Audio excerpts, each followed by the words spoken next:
This episode is dedicated to the lives of Aisha Hudson, Rodney Nastis, Neil Stonechild, Lawrence Wegner, Kenneth Chamberlain, Dante Wright, Rayshard Brooks, Daniel Prude, Breonna Taylor, Tatiana Jefferson, Ora Rosser, Stephen Clark, Botham Jean, Philando Castile, Alton Sterling, Dontre Hamilton, Freddie Gray, Janisha Fonville, Daniel Shaver, Eric Garner, Michelle Cousseau, Akai Gurley, Gabriela Navarez, Tamir Rice, Michael Brown, Tanisha Anderson, Jamel Floyd, Sean Monterosa, and Justin Howell.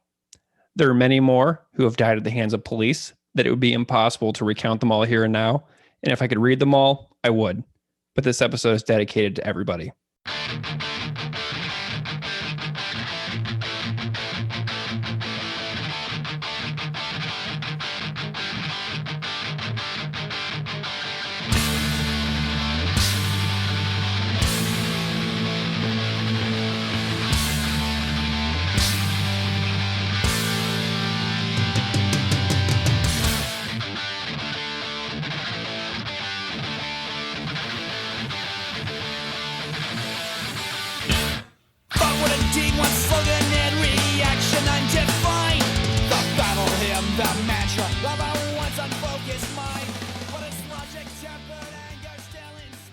You are listening to Unscripted Moments, a podcast about propaganda.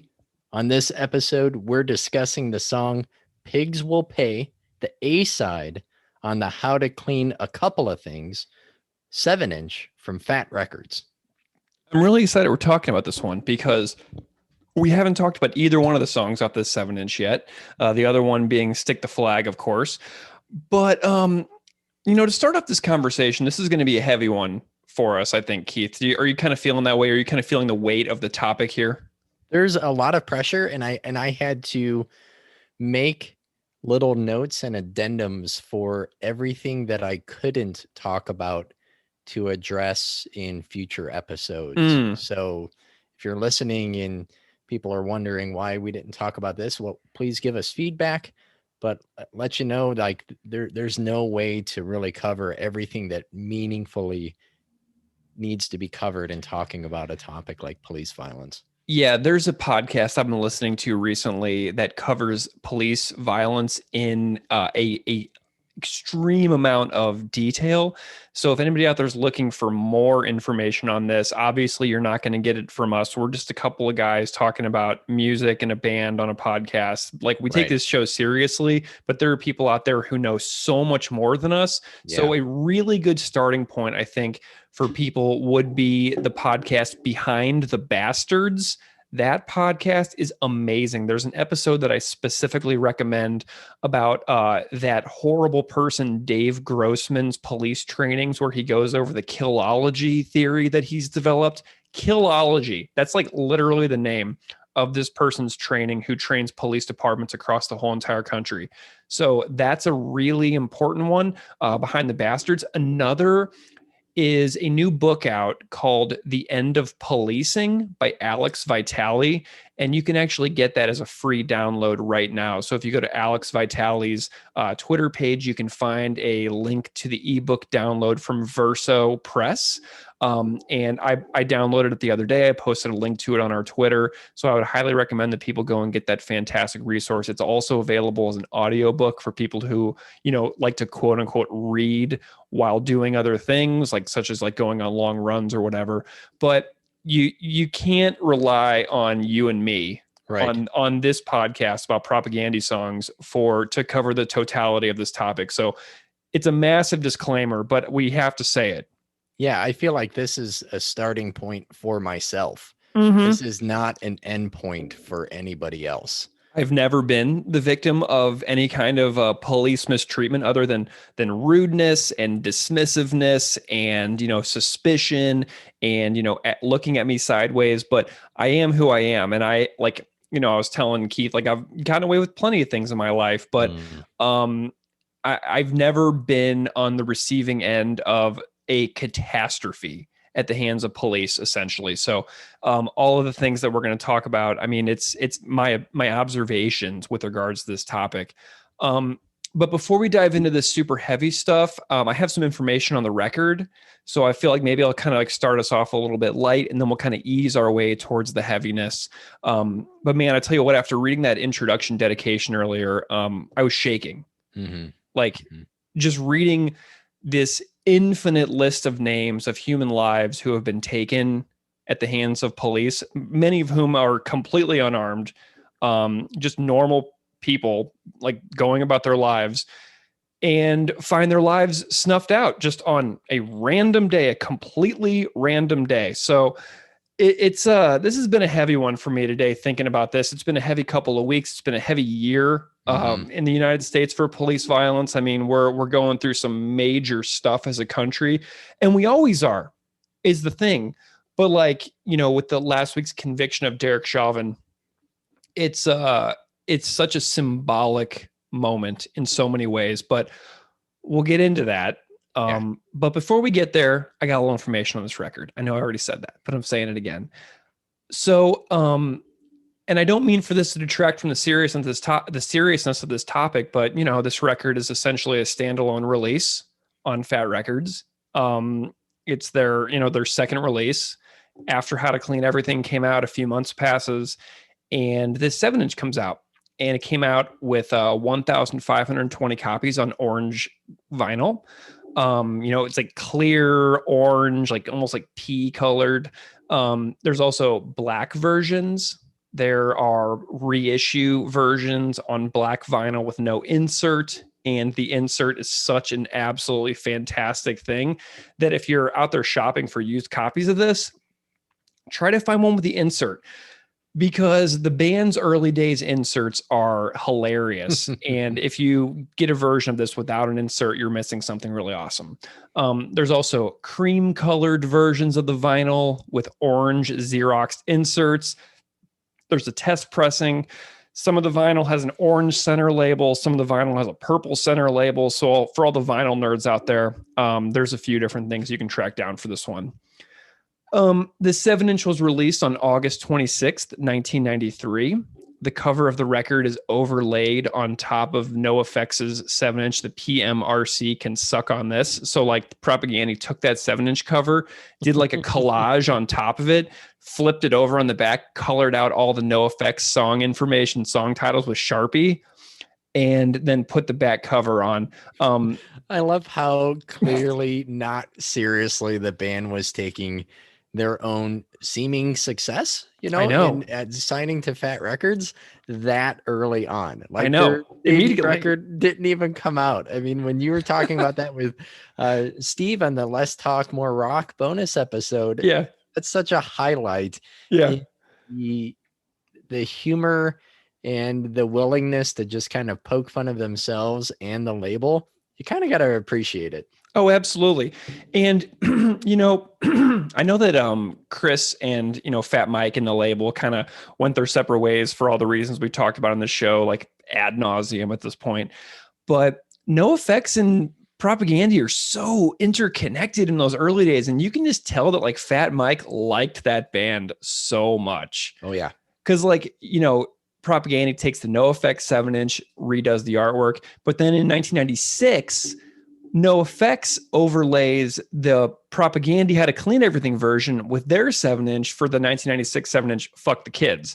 So Propaganda takes NoFX's, and then NoFX takes Propaganda's, and it's just like this hilarious chain of events between these two bands. So another thing that's really interesting about Pigs Will Pay is that it was released as track 2 on the Martial Law with a cherry on top demo cassette tape, pre-Fat Records. So this song was around for a long time.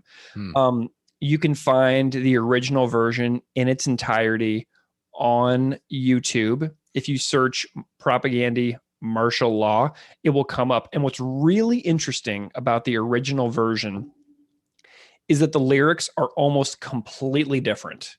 Okay. So, the lyrics for the one that make the How to Clean a Couple of Things 7-inch are very short. But this one has a little more lyrics. So I'm going to read them because these lyrics are really, really hard to find. And the only way you can get these lyrics essentially is if you have the martial law demo tape or a picture or a scan of the insert lyric sheet for that cassette. So here's the lyrics. Man in blue, he knocked me down, said, boy, let's have some fun. I'm going to pull my piece and then I'm going to count to 1. Then, my friend, get on your feet and boy, you'd better run. Let's see if you can outrace this here bullet in my gun.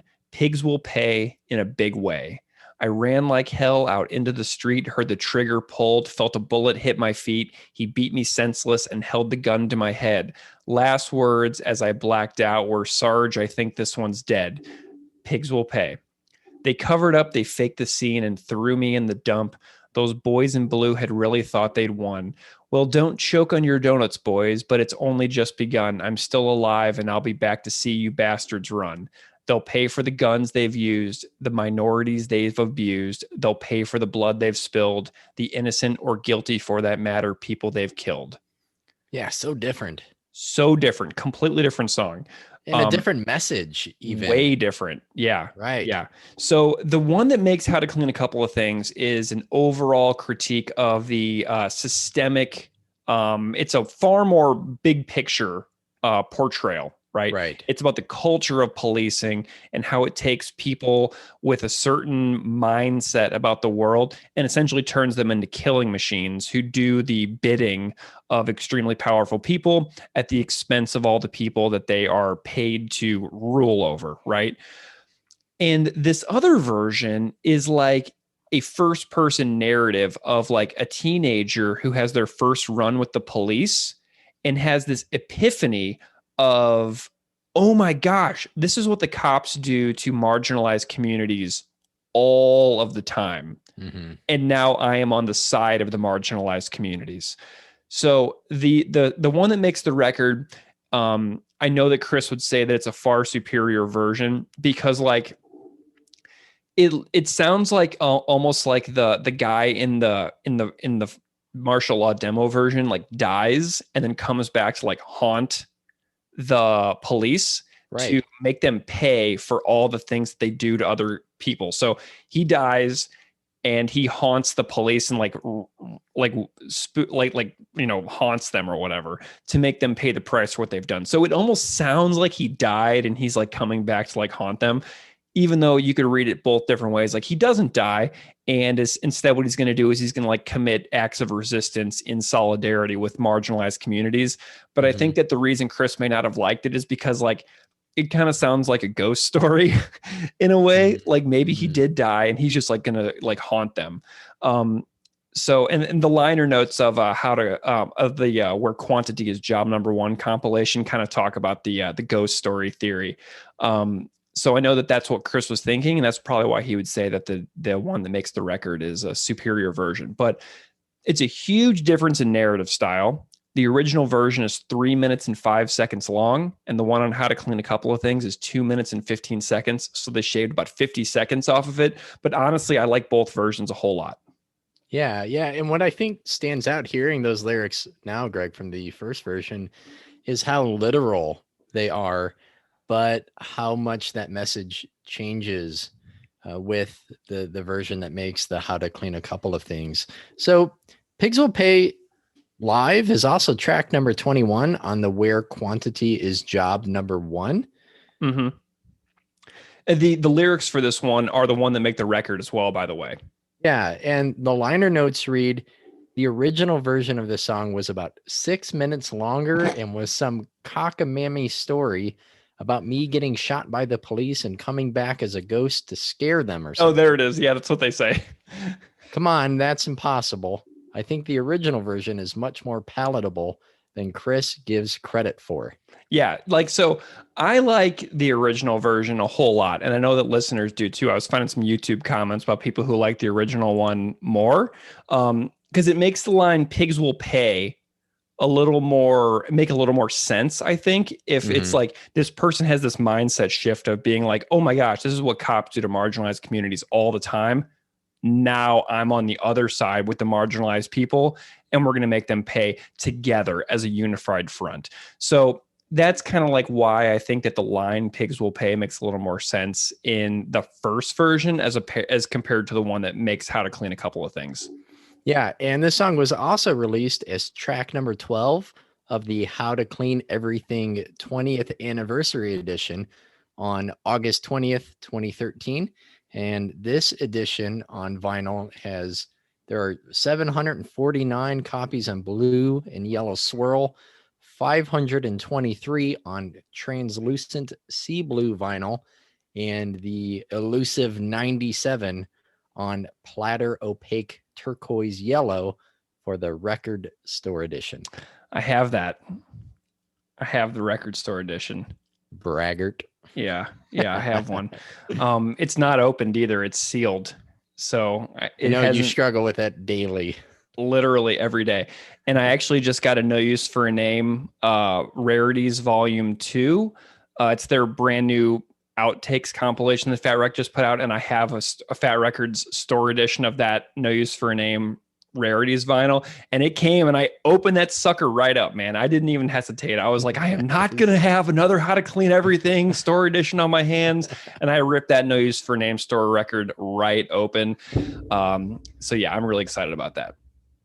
So we'll get into some other stuff here in a little bit, but something else that's kind of unique about this record compared to other Propaganda vinyl is, if anybody's ever seen this, they know that there is a giant hole in the middle of the actual vinyl, right? It's one of these super old looking, old timey 7-inches with that massive hole where you need the adapter in the middle of your turntable to actually play it.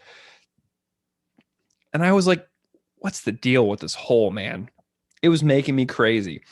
So if you have this record, go to your shelf and pull it down right now, and you'll find that the hole is 1.5 inches in diameter, and the 7-inch was cut with the big hole in the middle. If you go to other Propaganda 7-inches, it's the tiny hole that's the size of the spindle in the middle of any standard turntable.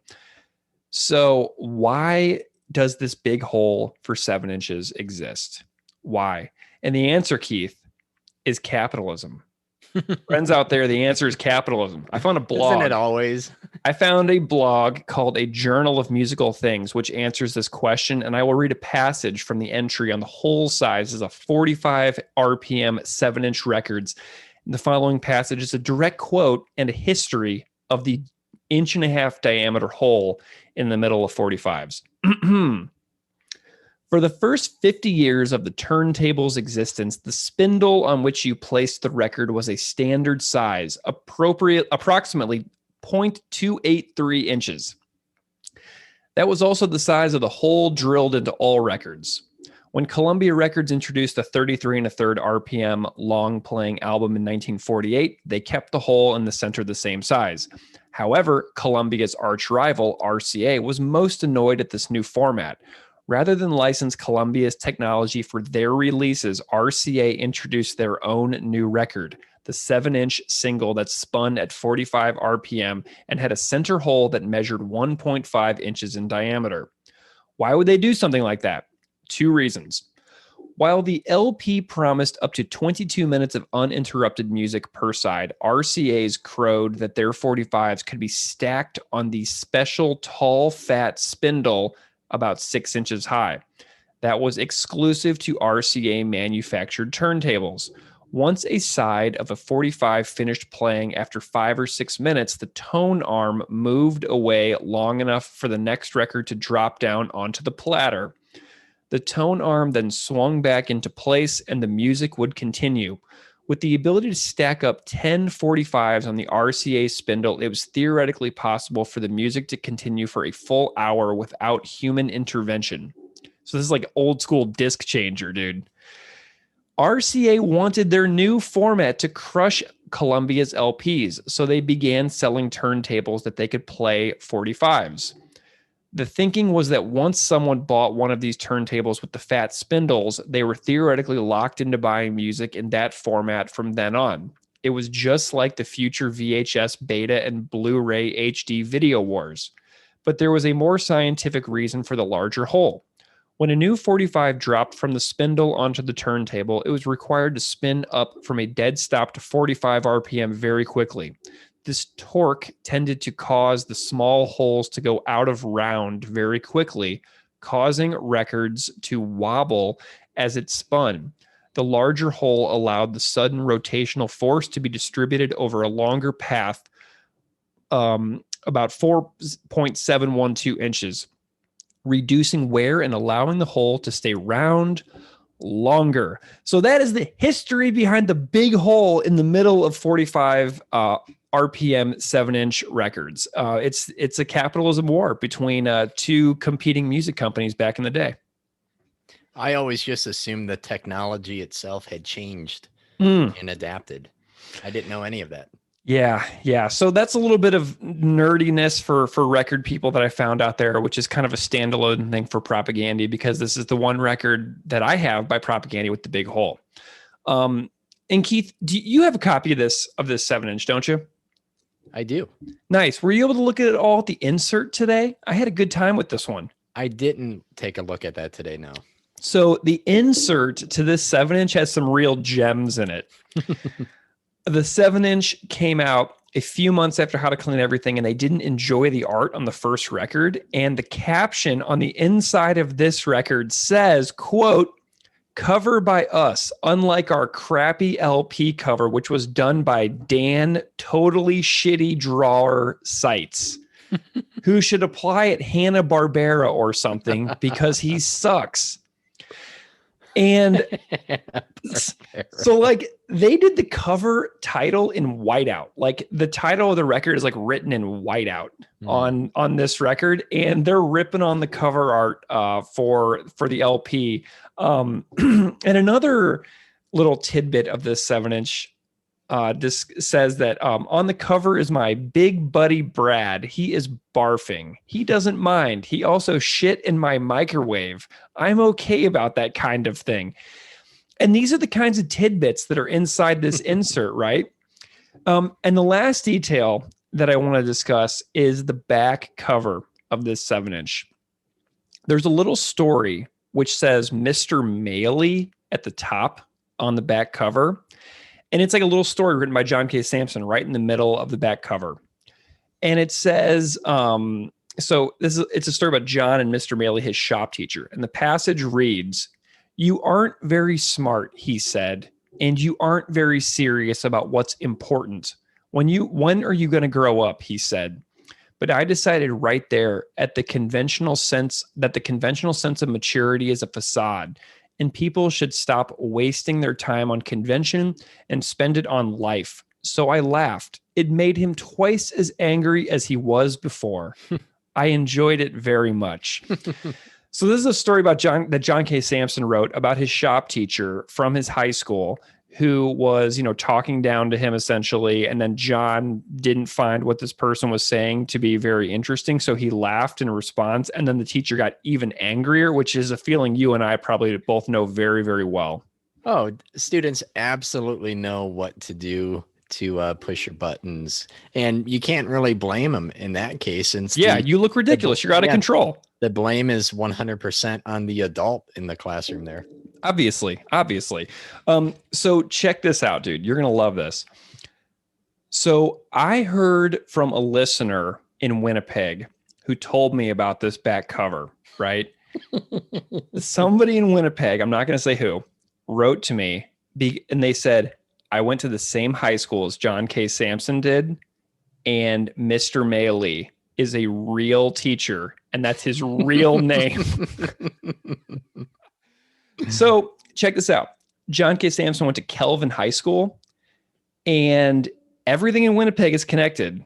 And he said that this listener who wrote in said that Maley was there when he was a student also. And if you go to the website kelvinhistory.org, you can find all 700 plus former staff members of Kelvin High School, including a headshot of one Mr. K. Maley, shop teacher, who taught there from 1980 to 1999. And there's a picture of him and everything. It's a real dude, legit reference on the back cover of a 7-inch that sold thousands of copies all over the world. And it's a real guy, and you can find his headshot at Kelvin History. I found it. I looked at it today. I'm kind of thinking now what that would look like if me at my worst as an educator would pop up in my students' art. Oh my God. That would then change the lives and minds of countless people across the globe. That's amazing. We really should think about this. Like if one of our students wrote a dig at us and put it on the back of an album cover someday, like what would that student have written about us? Oh boy. I'm gonna have to think about that. That's a nice that's a nice little creative writing exercise. So anyway, so that is a bit about the cover art. So that's all I got. Yeah, Greg, who's the guest for this episode? Let's get to that. So our guest is someone who I'm very excited to talk to. It's Dr. Irina Ceric. Irina Ceric is a professor of criminology and legal studies at Kwantlen Polytechnic University. Dr. Ceric's research interests focus on the intersections of law and social movements, state repression, and law and organizing.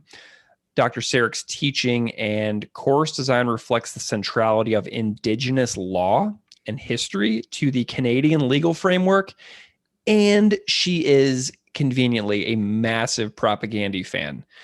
Propagandhi fans are smart, amazing people. Like I am continually impressed by the folks who love this band.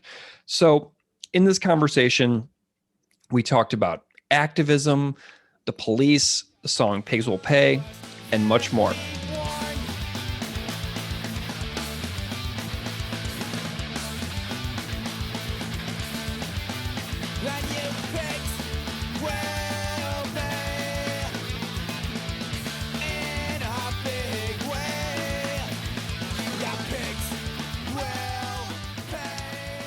Irina Ceric, welcome to Unscripted Moments, a podcast about Propagandhi. Hi, thank you for having me. I'm so delighted to have you here. Did we come together for a conversation because of a friendship with Lauren Corman, who was on a previous episode? Is that how we came to be communicating? I don't think so. I mean, I am friends with Lauren, and I think she's the bee's knees. No, I had tweeted sort of a jokey tweet about how, and we thought nation states were a bad idea, could replace a lot of the teaching that I do. Oh, that's right. That's right. So you've probably picked up on the fact now that, like, if you follow me on Twitter, every time the word Propagandhi is dropped on Twitter, I like those tweets almost universally, unless I feel like they're like the tweet is like twisting the meaning of what Propagandhi originally like is trying to say within their song. So sometimes I don't, but I'm glad that I found you that way. It's nice to find fellow Propagandhi fans and in the greater Toronto area nonetheless. So I'm like down the street from you, which is really fantastic. I love it. I know, I'm just waving at you from across the lake, hoping that border reopens at some point. I know. And then we'll go to shows and we'll have a good time. But for the meantime, welcome to Unscripted Moments, a podcast about Propagandhi. And I'm wondering if you can just spend a moment, Irina, and introduce yourself to the audience however you see fit so they know who you are and what you do. Thanks. So hi, everybody. My name is Irina Ceric. And yes, I am currently coming at you from Toronto, Dish with One Spoon Treaty Territory.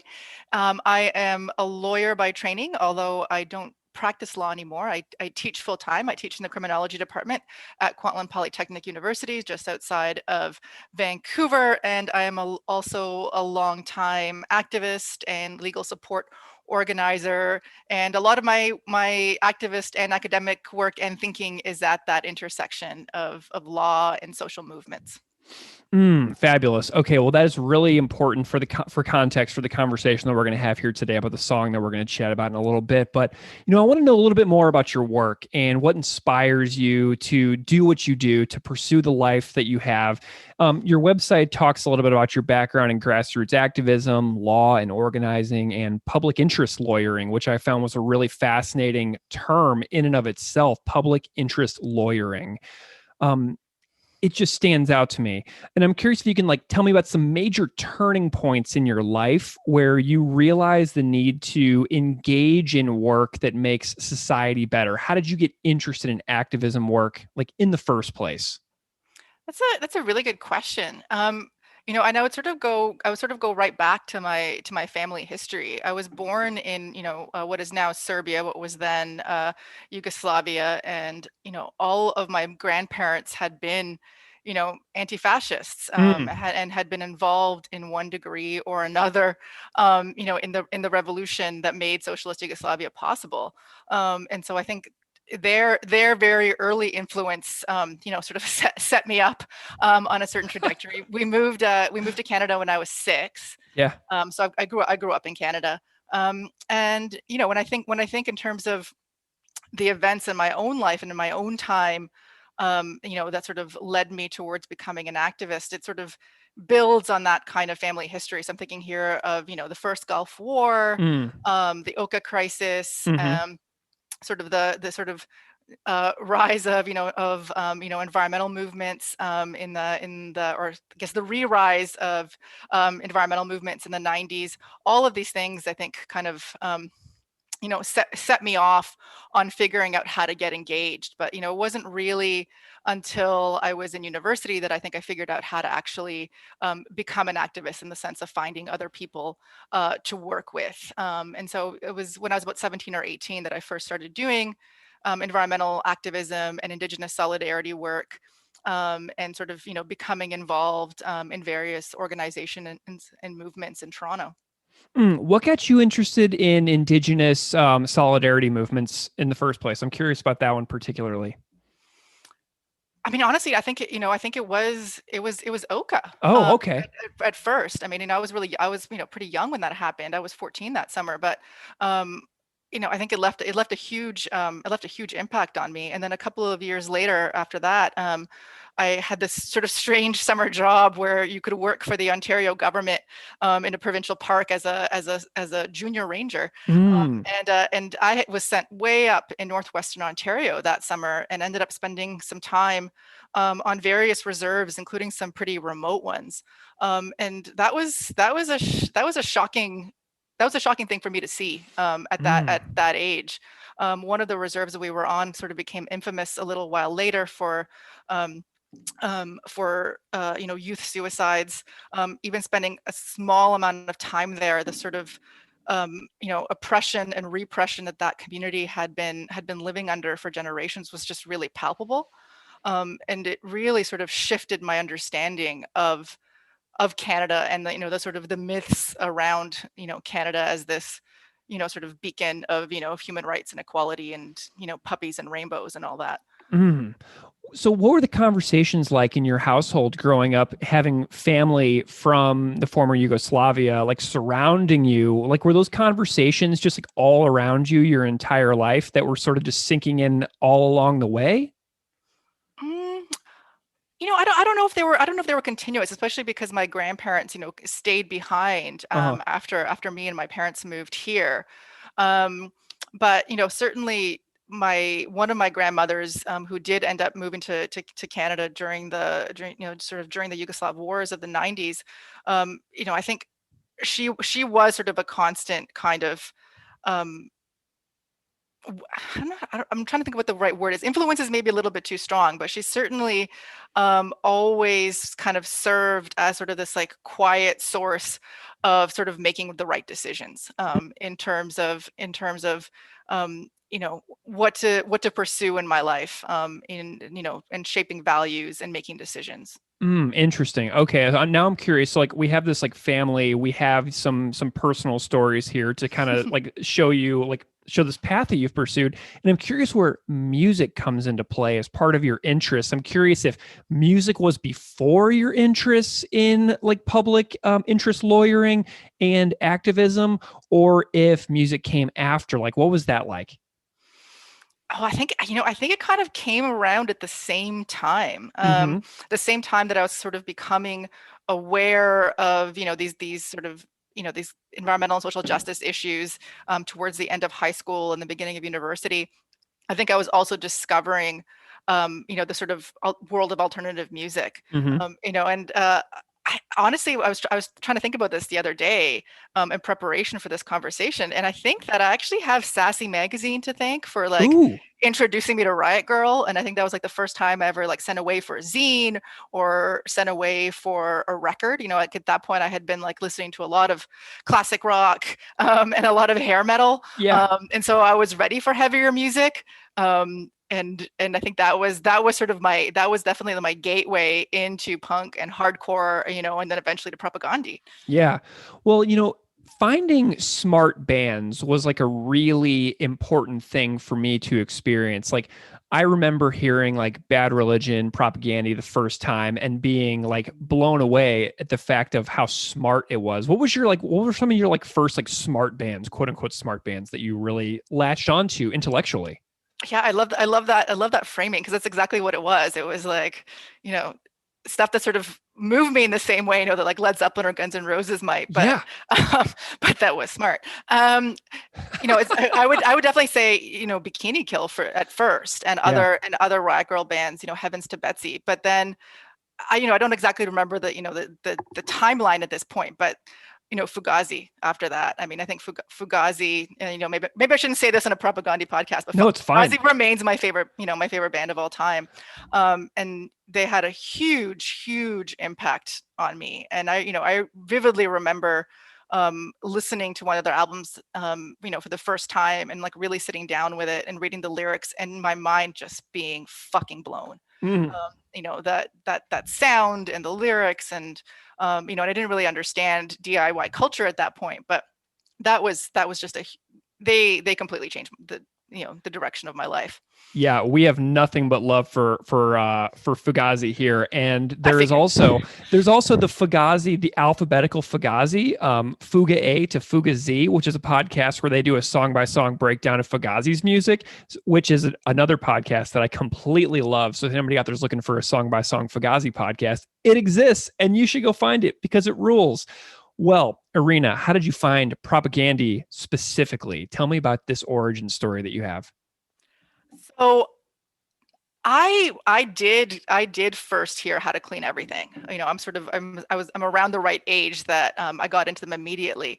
That record came out just before I started university, and so I don't remember exactly when I got my hands on it, but that those years, 1993, 1994, I was living in a collective house, with like other punks, So and cool. How to Clean Everything was, it was just on all the time.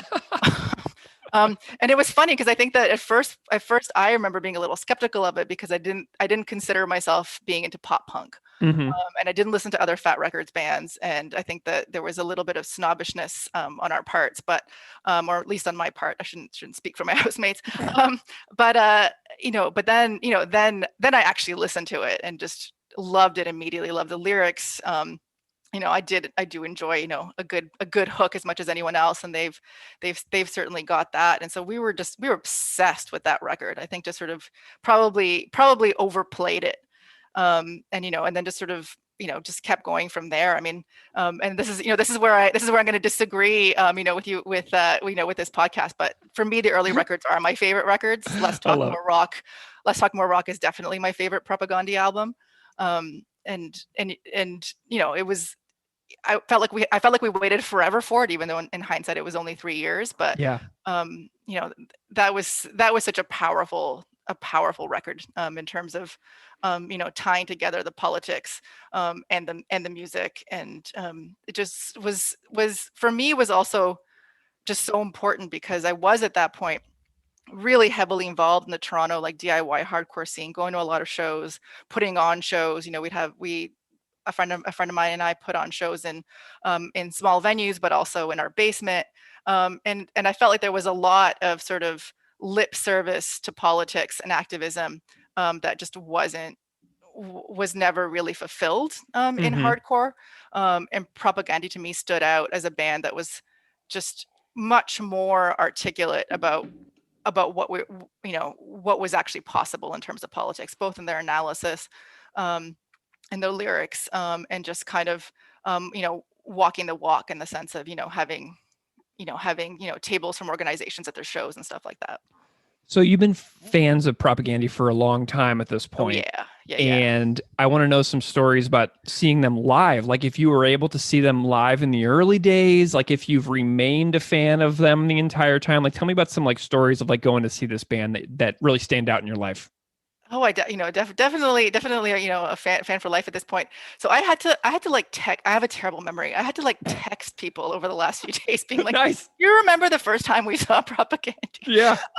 And it turned the answer came back from one of my ex partners, who reminded me that the first time I saw them was in 1996 in Toronto, and it was actually it's because they played a benefit for Friends of the Lubicon Cree Nation. In northern Alberta, who at the time was wrapped up in this lawsuit with a Japanese paper company that was Friends of Lubicon, not the Lubicon First Nation. Friends of Lubicon, which was an activist group working in support of the Lubicon Nation, had been sued by a Japanese paper company. Basically, it was a lawsuit to try and get them to stop doing activism, to stop doing advocacy. They had been organizing a boycott of the products of this logging company. And Propaganda played a benefit for Friends of the Lubicon in 1996 at the El Macombo in Toronto, and that was the very first time I saw them. And I just remember being, once I was sort of reminded of that moment, I just remember that being so important, not only to finally see them, after a number of years of listening to them, but to see them, play a benefit, for an organization, that my partner was really involved in, that was, just doing really amazing work. And so to me, it just sort of felt like a good sort of, coalescing of everything that made Propaganda important to me. Was that with John K. Samson on bass? Was he on that show? I do not remember that. Okay, that's Unfortunately, totally. I mean, I'm sure that could be researched because the show was in December of '96. So Okay, cool. Have you seen them? Have you like continued to go see them throughout the the last couple of decades? oh yeah, yeah. I think the most recent time I saw them was actually not that long ago, in DC with Iron Sheik.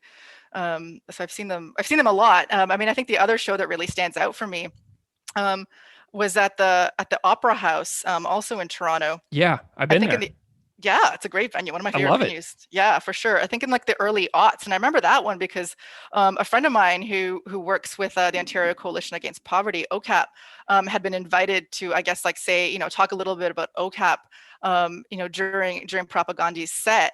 And she got super heckled. I mean, I think there's always sort of been that, that kind of disconnect between some of Propaganda's audience and, Yeah. and them and their politics. But I think they picked on the wrong girl. I mean, she was just not having it. And, I'm kind of amazed that she didn't like jump in and start throwing punches. Yeah. And that was just a great moment of just like watching this, this fierce, badass woman activist just sort of, do what, I've had to do at shows too over the years, right? Of just not take that shit from dudes in the audience. Yeah. As as the great saying goes, not just boys fun, right? Yeah, exactly. In theory. And I think that that's something that the whole scene is still working towards, obviously with each passing year. So, as a professor and a lawyer now, I'm curious a little more about like some of your specific areas of interest in relation to the song that we're going to get into, Pigs Will Pay. And, I was digging in a little bit more to your faculty website, and it says that you are really into critical legal studies, law and organizing, social movements in North America and the Balkans. And then there's this term TWAIL. Can you explain what that means really quick? Sure. So it's a TWAIL. Yeah. That's how it's pronounced, and it stands for Third World Approaches to International Law. So this is very, very inside baseball, kind of like nerdy international law. But it's a group of scholars and a way of approaching international law that sort of foregrounds histories of colonialism, and resistance to colonialism as as sites of international law, whereas mainstream international law sort of really tends to kind of take kind of great powers for granted, and TWAIL is an attempt to rewrite some of that history. Wonderful. Okay. And then you're also interested in political economy and law and critical approaches to human rights. And I find all of these things to be sort of circling around the drain, if you will, of Pigs Will Pay. And it just really stands out to me about how many ways that your career seems to be related to this extremely concise song with very few lyrics. And, I'm wondering if you can tell me a little bit about why you chose this song, maybe how you feel personally connected to it, and just anything that jumps out about like why you landed on this one during our emails back and forth the last couple weeks. Sure. Well, I'll start by noting this is one of the very few 7 inches I've ever owned. Yeah. Was How to Clean a Couple of Things. I think for somebody who's as into music as I am and has been for as long as I am, I actually have a very small sort of physical collection. Hmm. But I do own a couple of some Propaganda vinyl, and this is one of them. And I was always really into this song. And when How to Clean Everything was re-released, I guess more than once now. I was really happy to see this song, appended, because I've always really liked it, and I thought it kind of needed to be on a full length. Yeah. Um, and I just really like it. I think if I was listening to Lauren Corman's episode, the one on nailing Descartes to the wall, and she said something that really jumped out at me. She said that she kind of thought that Propaganda was doing critical animal studies before critical animal studies was a thing, and I think Pigs Will Pay is also a really strong critique of policing and criminal justice, that's sort of a little bit ahead of its time. I mean, obviously, there's a very long tradition, in not just in punk, but in rock and country, in hip hop, in reggae, of songs that are critical of police. Hmm. But I think this one has actually a really strong analysis. Kind of buried in there, and then it also has, just that really kind of awesome, slightly goofy, sing along, point your fingers chorus too. Yeah. So I really love this song, and I'm really excited to talk about it. Yeah, and we were chatting about this song back and forth, and we were thinking about doing "Fuck the Border," and we were thinking about doing "Pigs Will Pay." Was it hard for you to select this song from the list that I sent, or was this like bam right away? Oh, it was kind of bam. Yeah, I for love sure. it. I love it. Well, and I love the fact that earlier you mentioned very proudly, very openly that the first couple of records for Propaganda really are your favorites. Like we have no bias here towards what era of the band people like the most. We probably should have phrased that a little differently on our first episode, but it is what it is, and it creates a little bit of fun, jovial back and forth with the audience, which we dig. But so Pigs Will Pay, you mentioned that this is before its time, essentially. It's ahead of its time, if you will. These incidents with police like beating people mercilessly, sometimes to their death, is something that has gone on in like around the world for so long now.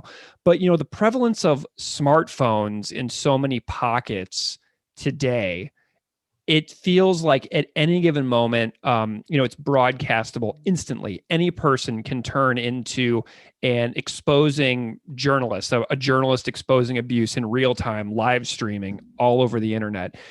And it seems like the amount of times that law enforcement gets caught on tape doing heinous things to human bodies is really stunning. And so I'm just curious, like how you see this song connecting to the current time and place that we're in, where we can actually see so many more of these things. Everybody can see it now. Before, when I was growing up, like sequestered in the suburbs, like I would never see these kinds of things, and now I can see it anytime by just paying like a little bit of attention. So, how do you see this song as being relevant to the here and now where we live today in 2021?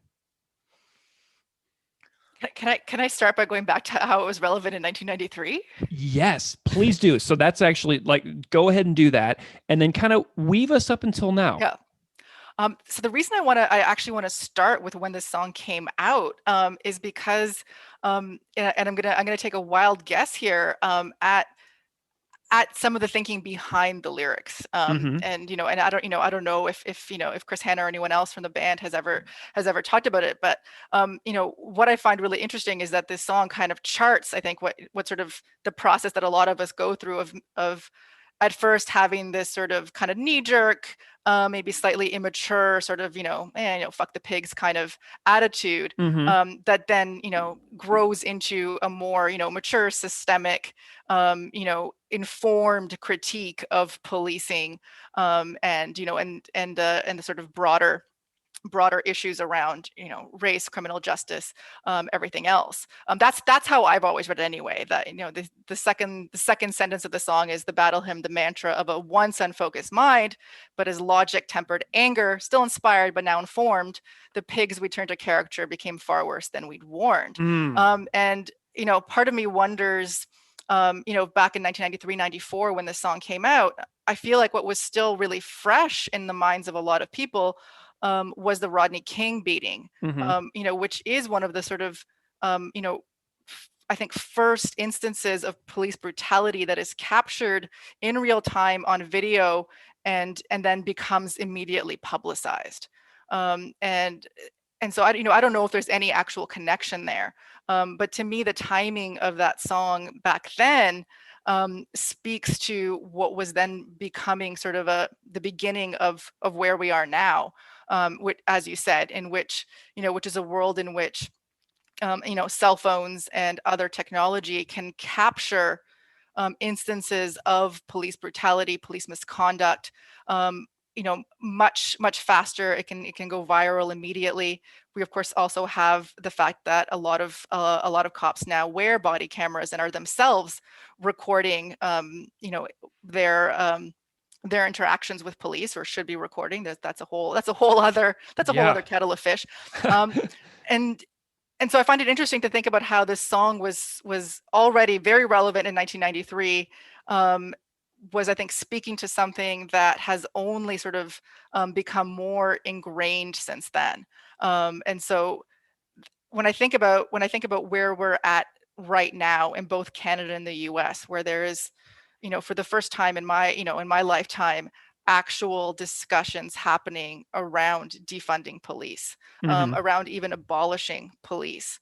To me, the roots of that resistance, obviously go back decades, particularly to the work of, Black organizers and Black feminists, but also Indigenous activists and Indigenous communities.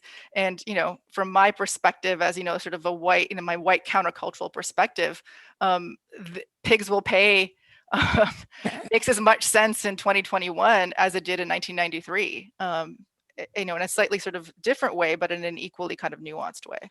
And a line really jumps out at me too, because I remember the Rodney King being broadcast, the Rodney King beatings being broadcast all over television, and then you hear all these things that come out in the aftermath of that, like, oh, it's like these small amount of bad apples, et cetera, et cetera. So there's like apologism and defense that comes into it, and there's a line in the song. It's not just isolated incidents of cop jocks kicking ass. It's a fucking war machine protecting the wealth of the employing class.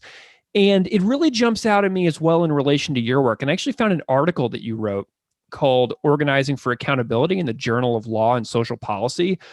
And like, the opening passage of your article, I mean, I'm going to read a little tiny piece of it here, but it really jumps out. You wrote, "The police, almost by definition, wield enormous power, possessing legally sanctioned rights to stop, search, arrest, charge, use force, and kill. Even in the best of circumstances, the result is an inherent power imbalance between the police and their civilian subjects.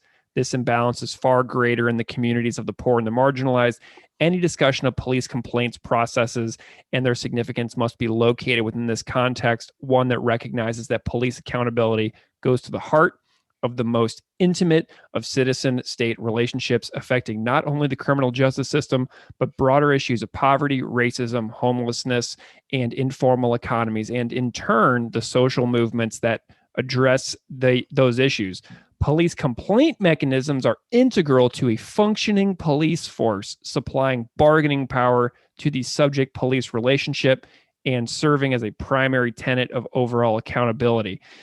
And this passage that you put into the beginning of this article feels like an academic version of what Chris is saying. And I felt like you were almost like channeling the energy of this song into, an academic argument. I'm assuming that like this song has been really inspirational to you over the years, but the notion of it's not just isolated incidents in that song connects directly to what you said about the enormous power. And I'm curious if you can comment on the connection between that line and possibly this article that you wrote a while back. For sure, for sure. And like I said, I mean, I think that line also speaks to this tracing of the development of of a political consciousness, right? Of being able to sort of translate, maybe the cop jocks that a lot of young punks come into contact with, at shows or skateboarding or whatever. And then, taking those personal experiences and realizing that they are part of a much bigger set of problems, right? Yeah.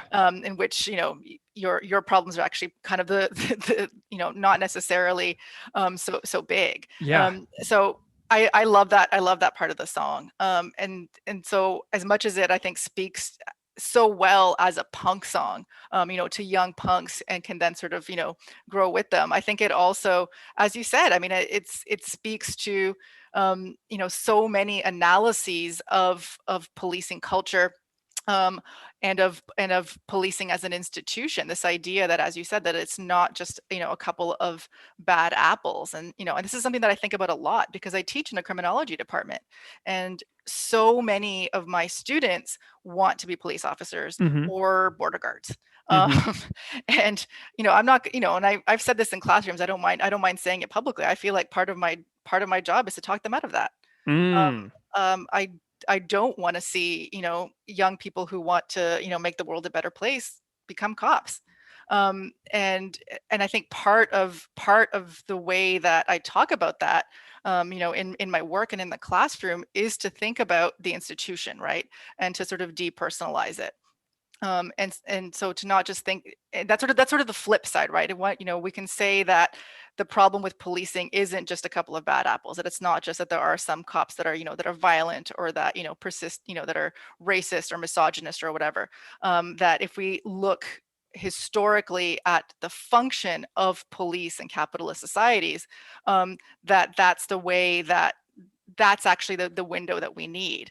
And that's, I think, a better way to approach a young person who wants to be a cop, because it allows you to say, yeah, you're a good person. You have good intentions. You are not going to change this system. Mm-hmm. It's going to change you. And so to me, that line of, it's not just isolated incidents of cop jocks kicking ass, is so important in so many ways.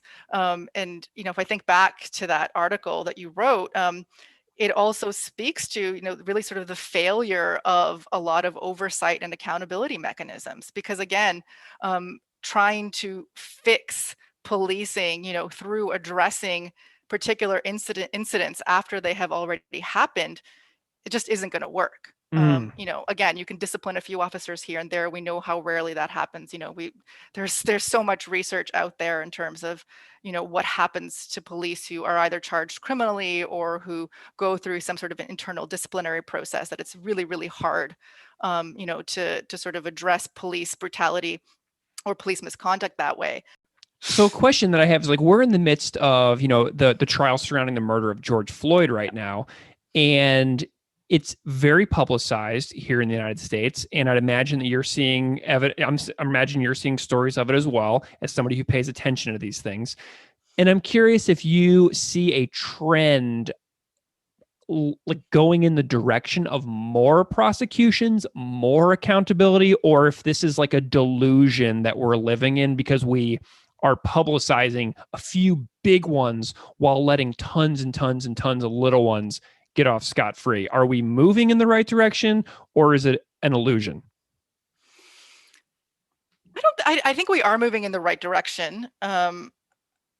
But not far enough, and I don't think it's a delusion. I mean, I think this is one version of a question that that so many social movements ask in so many ways, right? What is the benefit of short-term reform that leaves broader systems untouched? Mm-hmm. And so I think those questions, sorry, the answers to those questions always have to be really nuanced, right? In the sense of thinking about who gains from short-term reforms, and what can those short-term reforms you know maybe push forward more effectively in the future. So I think if we look at demand for prosecuting police officers, so for example the officers who killed George Floyd or who shot Breonna Taylor, I think that those demands are coming out of impacted communities, and to me that is a legitimate ask.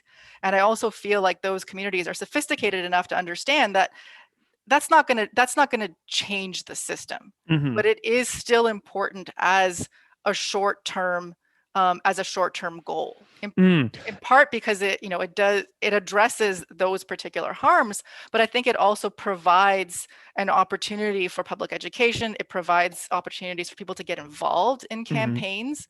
And so so many movements have to deal with that question of how do you use these kinds of incidents, these kinds of moments for mobilizing, even when you know that the benefits that are going to come out are going to be partial. I find myself right now in a state of great admiration for what you just told me about your own teaching, where you're in a department with a lot of people who want to become a part of this system, that they don't really realize the full extent to which their behavior might change in the future. And you're really asking them to question, who are you? What do you want to be? Like, I find that to be so amazing. Like, have you ever had any pushback on that from, in your career, from colleagues, from students, anything like that, about the way that you really ask them to critique their own trajectory in life like that? I mean, I think that's a difficult question to answer, because I think criminology as a discipline, I think, is having sort of a moment of reckoning, both in Canada and the US. And so, the Black Lives Matter movement, and calls for defunding or abolishing police and prisons, have, I think, really pushed criminologists to ask themselves the kinds of questions that you're asking.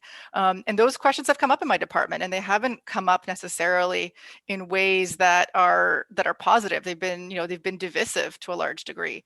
And I think it's not uncommon in the academy and in other areas, to find people who work together but who have very different perspectives on some foundational questions. And so I know that I have colleagues and students who share my views, but I also know that I don't.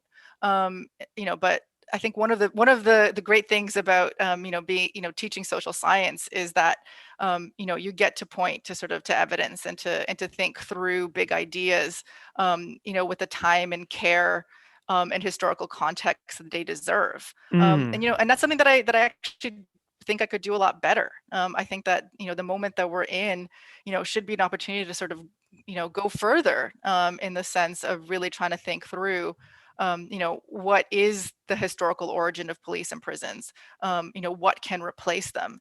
And, I think we're really lucky that there's so many amazing thinkers really looking at those questions in really fundamental ways. And so I think, part of the job of educators right now is to bring those voices into classrooms.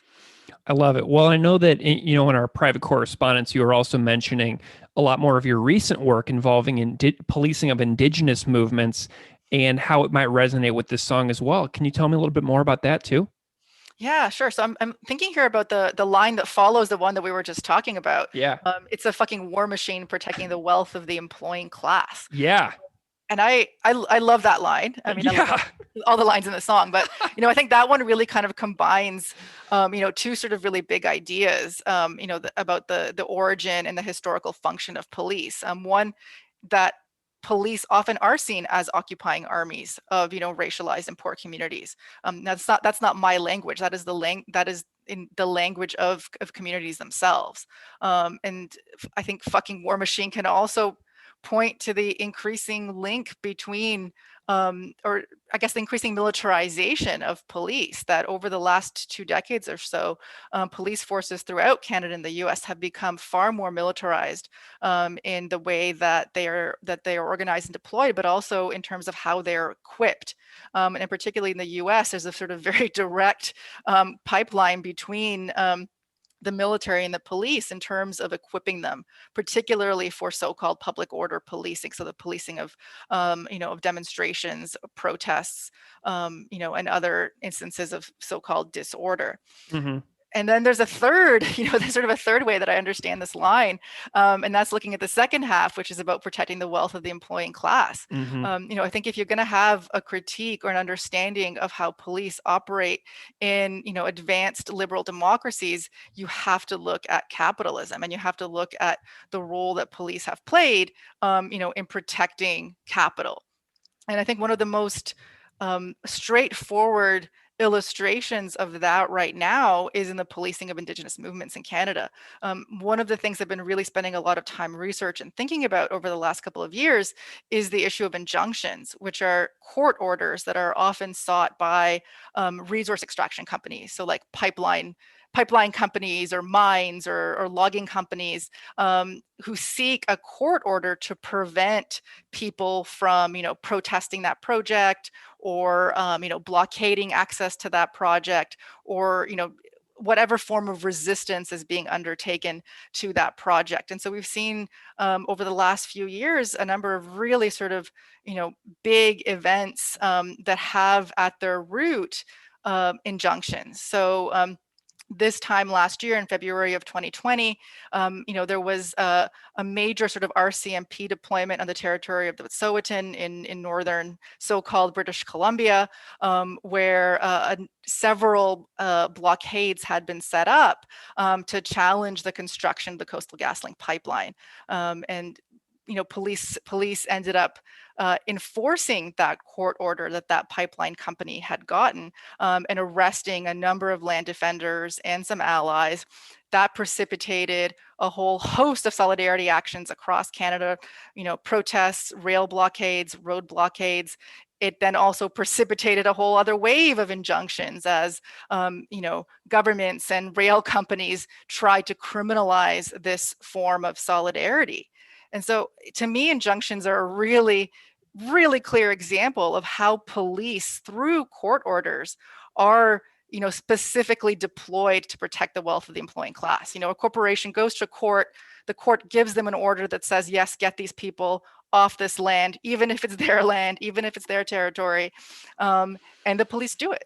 I mean, it's an incredible sort of public-private repression process. Oh man, the criminalization of dissent that I'm hearing from you right now, it's just so overwhelming. And we did the Purina Hall of Fame episode recently, and in the aftermath of that, a bunch of folks over in Ontario who listen to the show sent me tons of articles about the criminalization of going to slaughterhouses, industrial slaughterhouses, and like trespassing on those, and like the penalties were like expanded exponentially like within the last year. So like this is something that is still ongoing.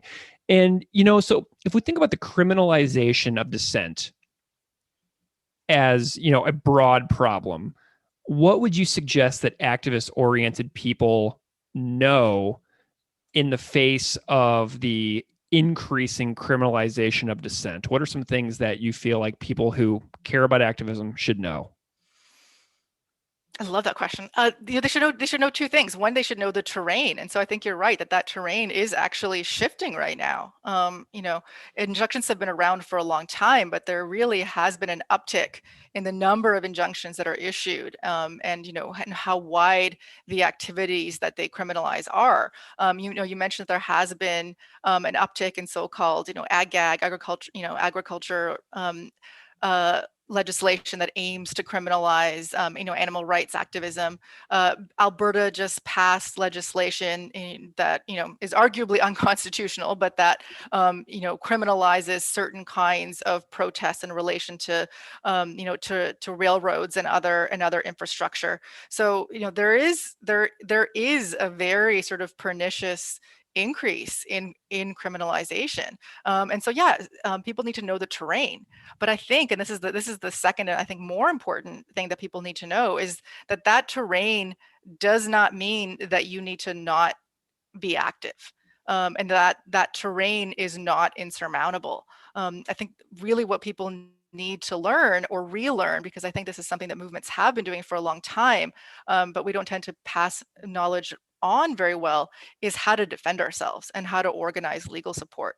That's something that I've been involved with for going on a couple of decades now, and I think is really key here. There are forces arraigned against us, but we can also work to defend ourselves and defend our communities and defend our movements. And there are people who have these skills, and they're more than happy to pass them on. There's a lot that's been written over the years by and for activists about how to train people about the law, how to organize legal support projects, how to support people in the face of mass arrests. That information and those skills is out there. And there are some groups doing really good work. So for example, in Toronto, the Movement Defense Committee is a really great resource for movements who fear that they might be criminalized. So yeah, like know thy enemy, but also don't think that enemy is unbeatable. I think that having experiences of repression or criminalization can actually be really generative, in the sense that I think it can really sort of shape people's political analysis and allow them to sort of build strength, and even grow movements in the face of repression. You mentioned being able to pass those lessons on. Is that why you became a lawyer, do you think? I think so. I mean, I feel like you've asked a couple of questions about being a lawyer, and I haven't answered any of them directly. I'm now realizing. Okay. Well, I became a lawyer very, very young. And I don't think I had a really good sense of what it is that lawyers do day to day, but I certainly had this sort of vague idea that I had been arrested at a protest. Most of my friends had been at that point, and that I wanted to defend people and maybe save the earth in some, very, very mushy way. And I don't think I've done the second one very well, but I have been involved in movement defense for a long time, and I think that there is a need always for lawyers who are willing to work with movements, particularly lawyers who are willing to work with activists and organizations in ways that are sort of more collective, and that are more political than what a lot of lawyers do with ordinary clients. But I think that where I've also landed much more in the last decade or so is that I think it's just really important to train non-lawyer activists in the law. And that non-lawyer activists can often pass on information about the actual operation of the criminal justice system and organize legal support in ways that lawyers aren't interested in doing or don't have time to do. And so I think that building those skills within movements is actually super important. You mentioned an organization just a few minutes ago, and I'm wondering if there's any other organizations you would like to promote. Like, it can be anything related to law enforcement accountability movements. It could be related to activist defense organizations. Are there any other groups that you would like to plug or promote that listeners check out if they're looking to learn more? So I did mention the Movement Defense Committee in Toronto, and I think that they do really, really, really great movement defense work. Toronto Prisoners' Rights Project as well is really important. I until very recently I was based in Vancouver, and I think there's some groups there doing really awesome work on this front, like Pivot, for example. People might want to look them up. I think in the US, for US listeners who are interested in these topics, I would definitely say check out the Civil Liberties Defense Center in Oregon. They do amazing work around defending movements, as does the National Lawyers Guild. Both Ontario and BC have law unions, which are organizations of progressive lawyers and law students. So another amazing resource there as well. Nice. Well, Irina, I have been so just thrilled with this conversation. We've covered a lot of ground. Yeah. Not just Pigs Will Pay, but your work and the way it connects to what this song is saying is so wonderful. And I'm really glad that you made those connections in order to choose this song, because honestly, I can't imagine having a better conversation about this song than the one we've just had. And I'm wondering if you can tell people where they can find you if they want to follow some of your work, maybe read some things, or anything else that you would like to say, like where people can find you if they want to get in touch. Sure. Well, I am pretty active on Twitter, and my Twitter handle is just at Irina Ceric. So at IRINACERIC. I also have a new Instagram account called Law and Protest, so at Law and Protest, where I'm also posting this kind of work. And I think my Twitter leads to my academia page, where you can get access to a number of things that I have written. That is exactly where I read your article earlier, so I can confirm that does work. Well, Perfect.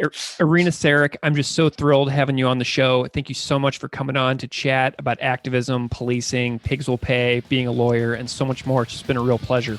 Oh, it's been my pleasure. Thank you so much.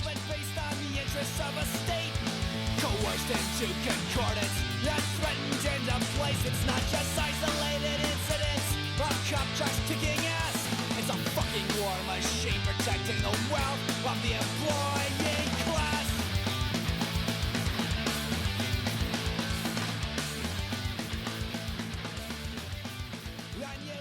So that was my chat with Dr. Irina Ceric from Kwantlen Polytechnic University. And thank you so much for that fantastic conversation. So, Keith, what do you want to start with tonight?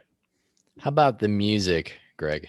That sounds great. So let's get into some guitars here. First of all, I love this song, Keith. I don't know if you have a long, storied, attentive history with this song or not.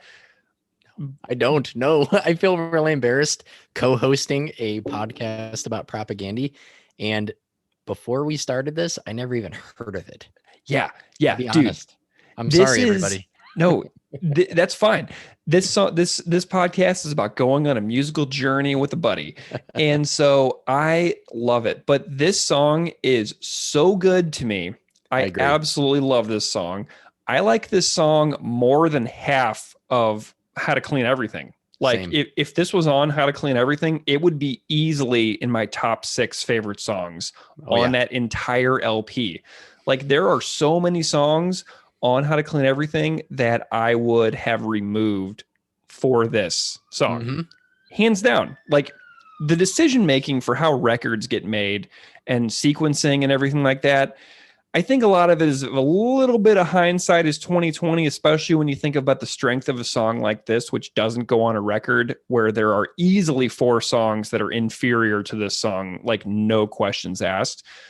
But for this one, for the guitar, the thing that really stands out to me is this is like stuff that so many bands would go on to rip off in the coming years. Right. That little guitar lick, that that's like Cheshire Cat and Dude Ranch, like before Blink-182 was doing that stuff. Do you know what I mean? Yeah. Those little guitar licks in the middle of the song, like I guarantee you inspired the heck out of a ton of bands. Like I know Tom DeLonge from Blink-182 was a propaganda fan back in the day.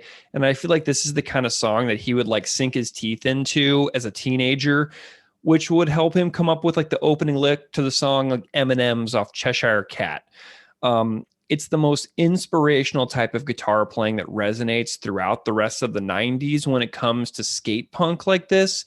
Mm-hmm. And, Chris was just doing this stuff before so many of these other people. Like there isn't a guitar lick like that on like Bad Religion records. And Bad Religion is the band that was like most inspiring those other Southern California bands, No Effects. And those bands don't do licks like that. Like that's Chris. And then it starts showing up a couple years later on Cheshire Cat, and then a couple years later on Dude Ranch and stuff like that. And to me, this is one of the origins of that little middle guitar lick. Yeah, Greg, I think that really makes a lot of sense what you said, because I hear this on How to Clean Everything. Like it would fit so well on it, but it also just stands out, like you said, because I like it so much more than most of the songs on that album. And I really like the intro riff, how it builds in speed. It starts off kind of simple, then it gets really faster. I like that it has this vibrant, energetic sound that rises above a lot of what the 90s punk stuff is. You know, it's not just that kind of nitro melodic skate punk sound. You know, the first verse has some really, really cool picked notes that fill out the sound, since the band is a 3-piece at the time. You know, it's not like super fast strumming all throughout. It kind of slows down then during the verse, but then it picks up again during the chorus. And I mean, I just imagine a crowd bouncing to this, you know, maybe circle pitting or just bouncing to how upbeat the chorus is. And then that pull off riff that kind of goes down the neck, then comes back up. To me, it kind of sounds like they're lifting again from Metallica, like on Anti-Manifesto, which I think is an homage to And Justice for All. But it sounds so similar to that, but in a way that doesn't sound repetitive. Like, you can hear a little bit of their metal influence coming through, but that's not so on the nose, or that's not so like a clashing of genres or an overlap of genres. Like, it really fits together. But to me, that straight up sounds like late 1980s Metallica. Dude, it's really interesting that you're saying that you're going there with this, because to me that comes through with Jord also on the drums. So to me, Jord is a thrash drummer that plays single kick and wound up in a punk rock band. Okay. To me, whenever I listen to this song, I imagine that if this song was plunked down in front of Dave Lombardo from Slayer. Oh yeah. And you put Dave Lombardo behind a single kick drum set, and Chris started playing this song, that Dave Lombardo would do almost exactly what Jord does on this song. It's got that thrashy, that thrash kick drum beat, which varies tremendously from the kick drum approach of somebody like Eric Sandin from NoFX. Okay. And so like the way Jord plays the song reminds me more of 80s Dave Lombardo on like Behind the Crooked Cross than Eric Sandin on Green Corn. So, and Eric Sandin's Green Corn is still a heavy performance, but like I hear like if there was like I feel like if Dave Lombardo sat down behind Jord's drum set and Chris started playing this song, that Dave would do what Jord does and Eric would not do what Jord does. So the snare fills are sort of like done in like a halting and jarring way, and the kick drum feels far more thrashed than Southern California punk. And like this is what makes these Propaganda early records stand out. Like their sound stands apart from all these other California bands for just some really important reasons. And like their distance from that hotbed scene in California gave them the distance to not be overly or annoyingly inspired by what any of those other bands were doing. Yeah. Yeah. And so like all those like post-suffer bands don't sound like Propaganda, and it's literally because of Propaganda's physical distance and because of what they personally enjoyed as musicians. They were metal kids who were really good at playing punk songs and just weren't quite, they didn't have the right voice and they didn't have the right like style or feel to be the thrash band that they wanted to be.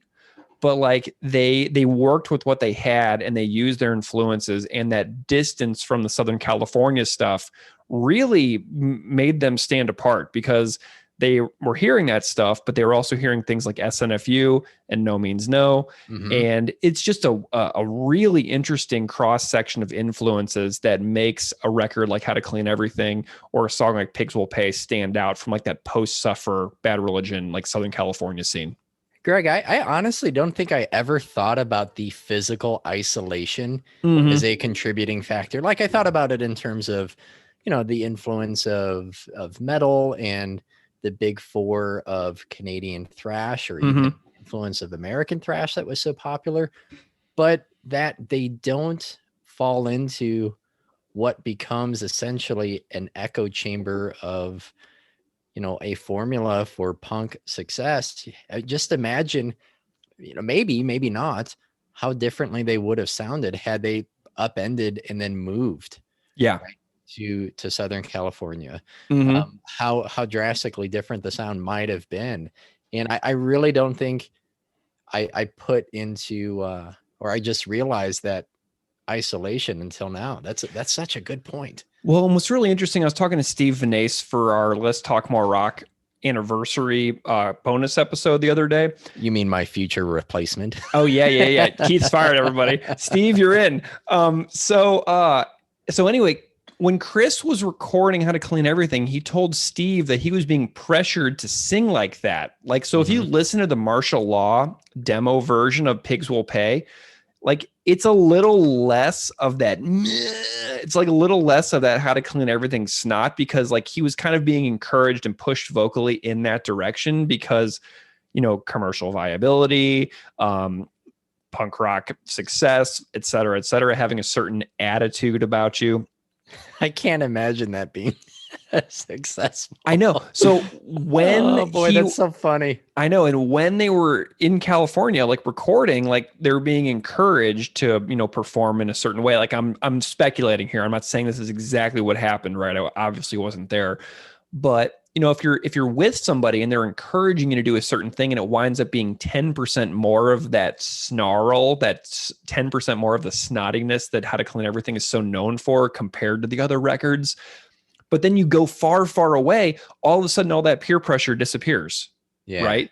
If you go far, far away and it's the 90s and not everybody's attached to their Instagram feed 24/7, you can't continue that vocal peer pressure. So like Chris would become more natural being far away, which is, maybe what leads to the shift in the How to Clean, in the Let's Talk More Rock sound.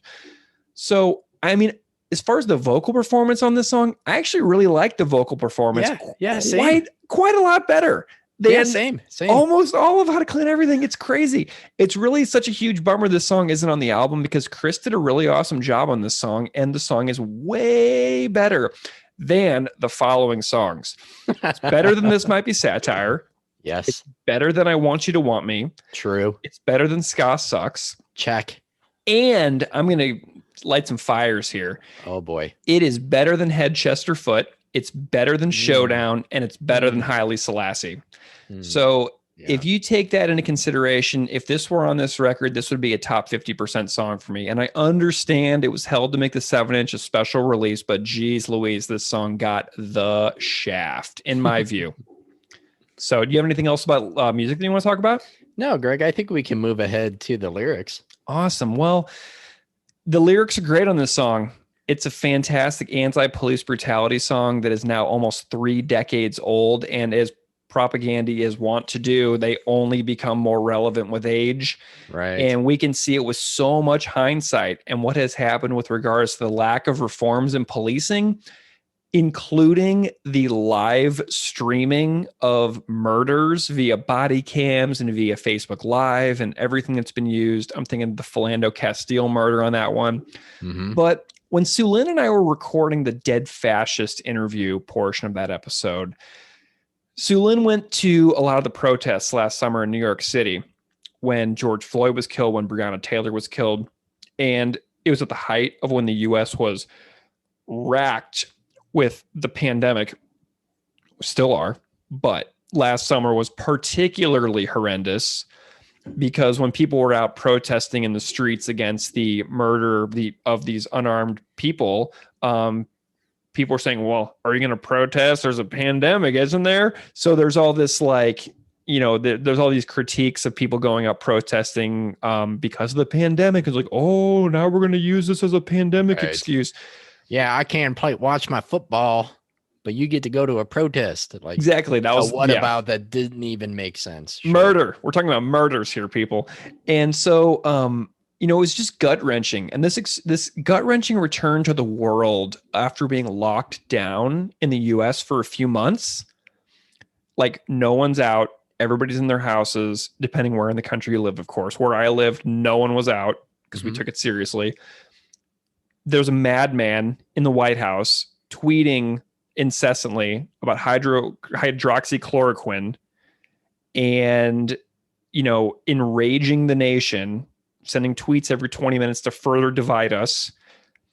And then Floyd is murdered, Taylor is murdered, and there is these national protests which make the news all over the world. And I'm remembering the imagery of that, man. I've been having flashbacks of this today. Gosh. Greg, I had so many nights I stayed up till 4 a.m. live streaming from Unicorn Riot, just watching awful, terrible abuses of power and authority in ways that were worse than anything I could imagine in a movie. Yeah. It was so perfect. Like somehow, like given what I know about American history, like not unexpected, but at the same time, I still couldn't believe what I was seeing. So dark, so dark. And like, I'm thinking about some of the ones that spring to mind for me is like watching the protests in Manhattan and like seeing the police, the NYPD SUVs ramming the SUVs through people and like through barriers against people. And that just really in my mind, the police here in Buffalo pushing Martin Gugino to the ground and fracturing his skull. Dude's 75, giving a helmet back to the riot police because they're all dressed like they're in freaking, some kind of major bombing campaign somewhere in the world where we bomb people and, take their oil and call it freedom.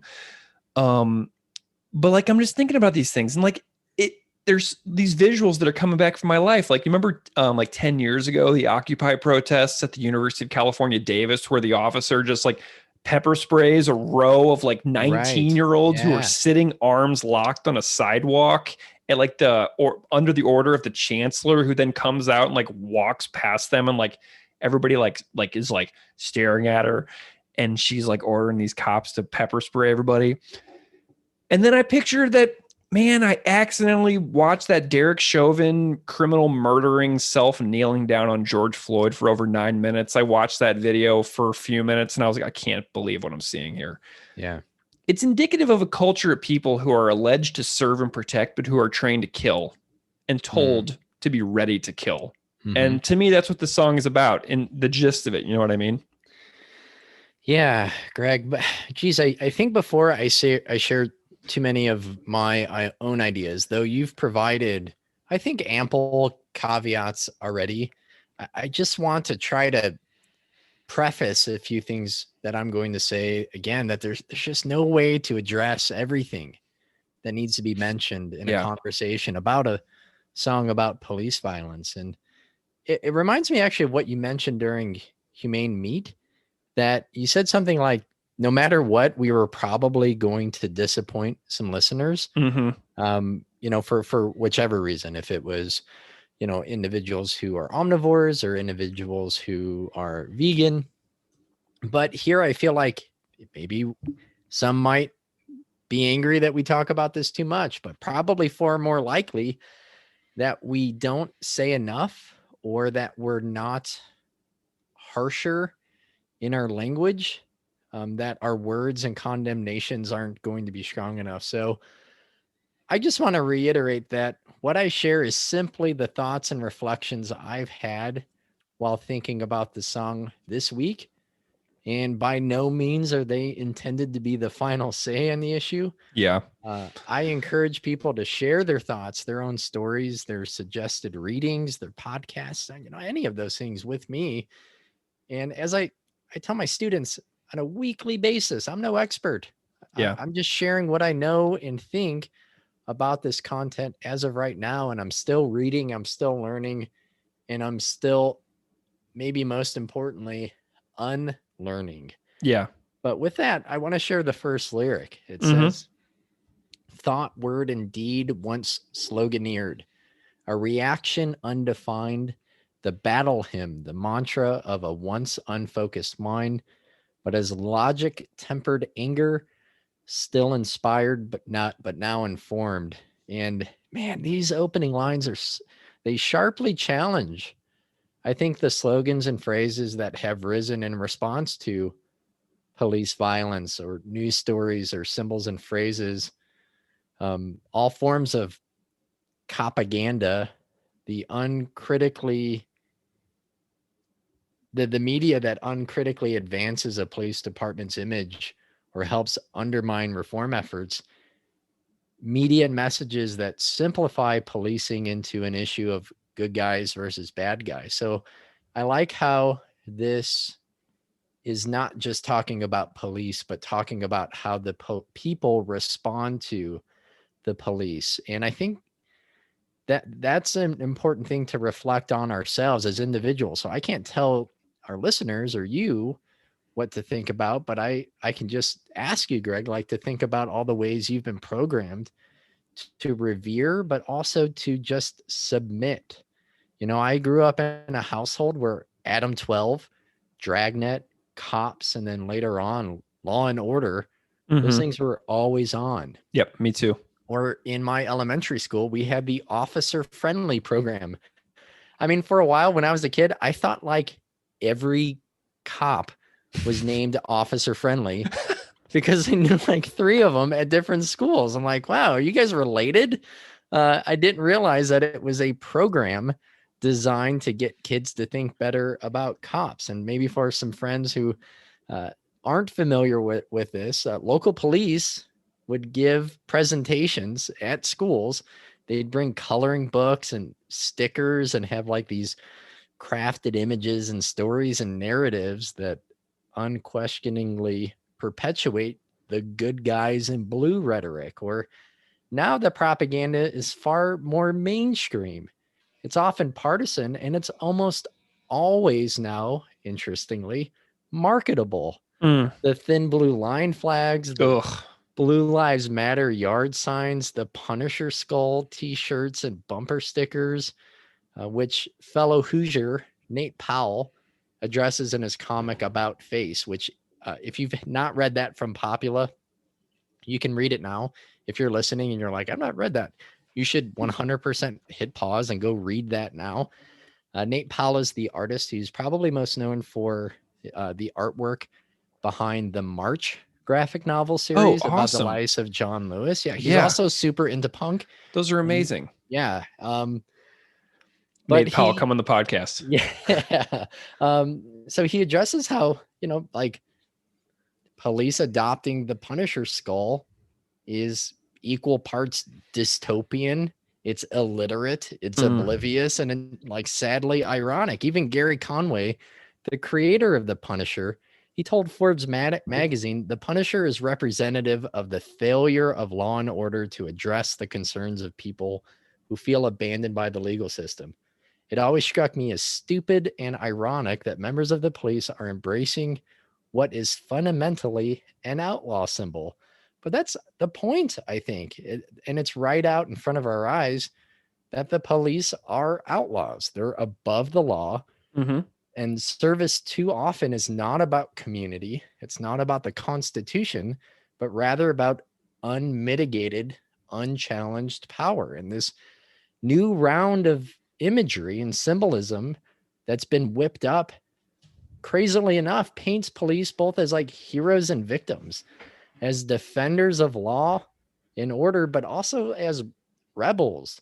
It shows them as like equally martyrs and gladiators. And the hardest part is that anyone who questions the disparities in arrest, in policing, shootings, or suggests any hint in wanting accountability or reform, those people are automatically strawmanned as being anti-police, therefore anti-American. And Greg, I just caught an interview on NPR last week with a staff member from the Marshall Project who summarized like some of these things, especially with the thin blue line. He says that this stems from the 20th century as police departments increasingly come to see themselves as kind of quasi-military institutions. Yeah. A lot of former military people who served in Vietnam and Korea came back and take jobs as police officers. And at that time, you see increasing references to the thin blue line, this idea that they separate order from chaos. And where abroad, that meant they're the front line of America fighting its enemies around the world. Now the idea is the enemy is within. Yep. The enemy is criminals and elements of disorder that seek to sort of undermine American society. So addressing those images that are far more pervasive, and they are everywhere. They're on my students' backgrounds on their iPads, the Punisher skull with the blue line or the thin blue line flag. I think the language, the rhetoric, those things that we craft in response to that is so incredibly important. And I think that includes what the band is saying here, how we respond by saying pigs will pay, and we'll get to it even more. But being critical of that as well, in a response to these far more like harmful and dangerous and insidious and unconstitutional trends that eventually just become like, well, if you don't like it, don't commit a crime. Exactly. It's so reductive. And, this is a really interesting line to me as well, because it's sort of like a puzzle, because you really have to think about what Chris is saying here. It's not completely obvious what he means.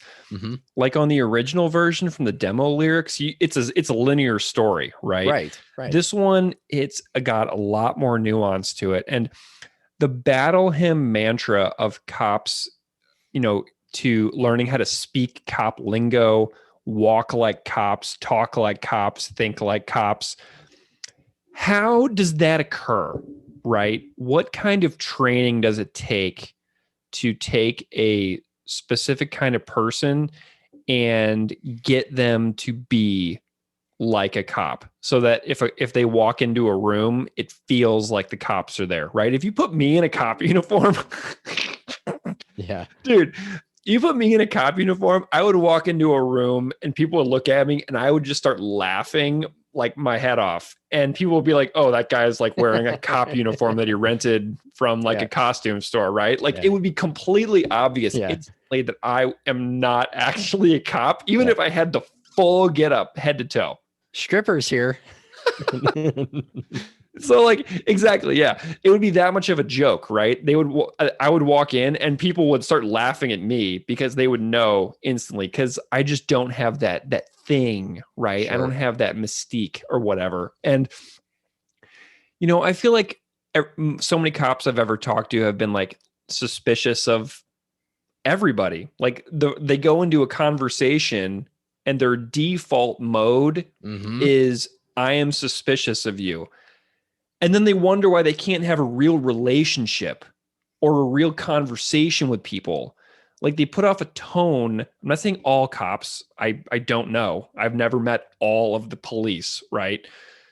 But like the conversations that I've had with police, it feels like I'm literally being suspected of something from step one, before a word even comes out of my mouth. Like the first word is a suspicious tone from the cop to me.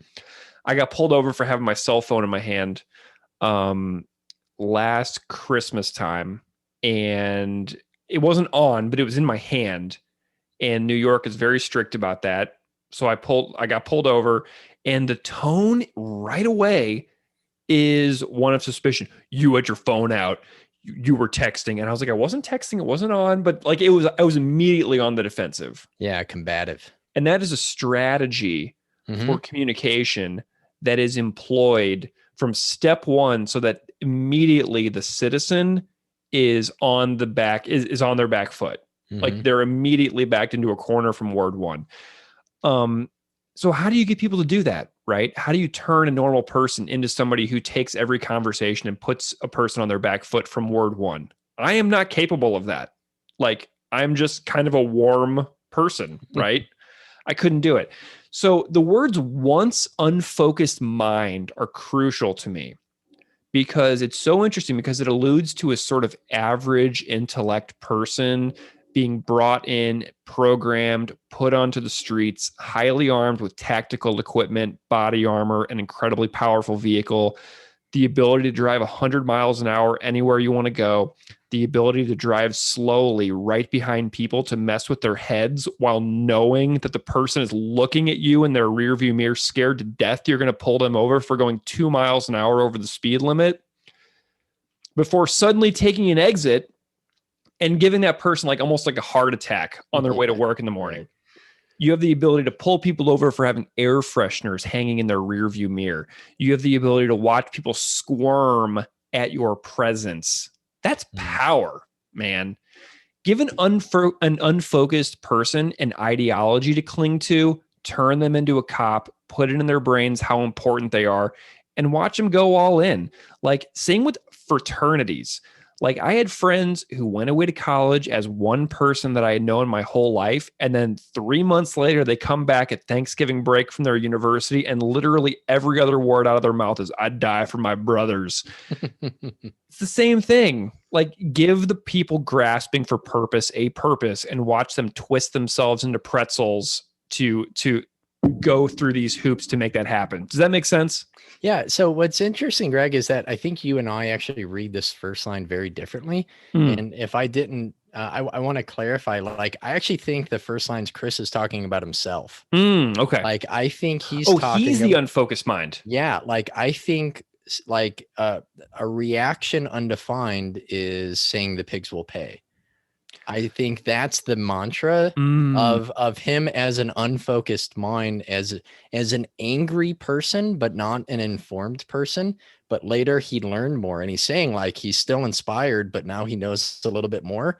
And I want to tweak what I was saying previously when, calling police officers pigs, or writing the first version of this song. So when I mentioned like about the rhetoric and the language and the response to the propaganda that is so, widely accepted, it's almost like I hear the band saying here, we have to refine our message in a way that's far more focused, it's far more logical, it's more meaningful, and it's actually productive, rather than just saying, you pigs will pay. Yeah, nice. Oh, I like that. I love how music does this, how you can take two people, put the same song in front of them, and then they read something in entirely different manners. That's the best part about this show, man. I love this stuff. That's why you could never do a show like this by yourself. No way. You know what I mean? Like, I have my other podcast where I just talk to one person per episode and I'm the only host. And like, it's a totally different thing. I could never do this like that. Like, I would be so far out of my element, and like I would feel so lost trying to do a show like this by myself. But anyway, so we have the next line. I want to know what you think about it. Morality enforcement based on the interest of a state coerced into concordance and threatened into place. I'm actually going to go back one. Oh, sure. It reads, the pigs we turned to caricature become far worse than we'd warned. And that's what makes me think that about that first line, that it's actually talking about themselves. And Greg, we've mentioned Kathleen Belew's book, Bring the War Home, a few times already. I'm reading it right now. Yeah, but awesome. Something that really comes to mind from her research for me is that she argues how wrong the media got white supremacists, depicting them as isolated, ignorant, uninformed, backwards rednecks. And in that same way, I think this here, like the character of the pig, the donut eating, out of shape, painfully unintelligent Chief Wiggum, for example, from The Simpsons. But 20% of police officers are veterans, despite only 6% of the US population actually serving. So there's far higher concentration there. And just think about the training skills, experiences, worldviews, killologies, as you mentioned previously, that go along with that. So I think it's important in thinking about and crafting that message in those whatever names or responses. And a few other things that I found somewhat related to this, Greg, is that the first citywide police force in LA in the late 1800s, it was the Los Angeles Rangers. They wore no uniforms, but they had a white ribbon, until eventually they were outfitted with surplus Union Army uniforms left over from the Civil War. And I say that because, Greg, just think of the evolution of police officer uniforms since you were a kid. Oh, man. I mean, for me in Indiana, it's been a slow creep from that like a light blue version of a Barney Fife uniform. Sure, it's the short sleeve, button up Right. shirt, khaki pants, Kind of baggy, shiny shoes. The shoes Yeah. were shiny. until eventually everything being solid dark navy or just Yep. straight up black. Yep. Foreboding, uninviting. To me, it screams more like everyone is in the SWAT team rather than like someone serving their community. Yep.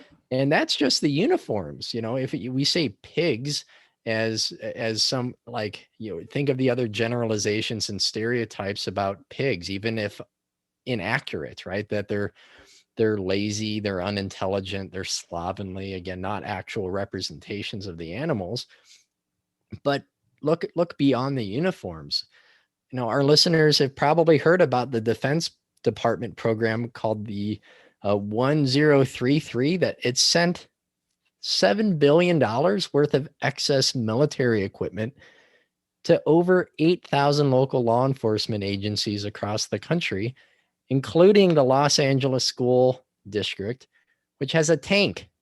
Like the Los Angeles School Police Department had rocket launchers until 2014. Oh, right? Lord have mercy. Reminds me of the Columbia Missouri Police Department, town of 100,000 people with a college in it. And like they have like the most insane SWAT tactical vehicles ever. The garage at the police department is terrifying. Yeah. So we have this language of kind of animal, equating with an animal, unthreatening, like a pig is not going to threaten me. Right. In real life, if I were to be around a pig, that would not threaten me. But the language hasn't kept up with the actual threats that police pose in daily life on a daily basis in communities. Yeah. Well, and speaking of, the animal pig, I was thinking today that, oh yeah, the pigs were in charge in Orwell's Animal Farm. That was kind of an interesting little thing that popped up into my mind as well. But dude, you bring up that uniforms over the eras, and cops are just scary. They're just scary now. Like when I was a little kid and we had like our dare officer like in the school and stuff, it was like this like short, bald, overweight guy who was like just like, hey kids, how's it going? We're all like, oh hey, how's it going? But man, I saw cops in the schools that I've taught in over the years. I've seen cops body slam people. I've seen cops like arresting and like dragging kids out of the school that I worked in handcuffs. I've seen cops going through like lockers and vehicles and like searching cars like in the parking lot, like as kids were trying to leave school. It's scary stuff, man. They're scary people. And, I don't know. So anyway, so what do you think about this, the morality enforcement on the interests of the state coerced into concordance and threatened into place? What do you think about that line?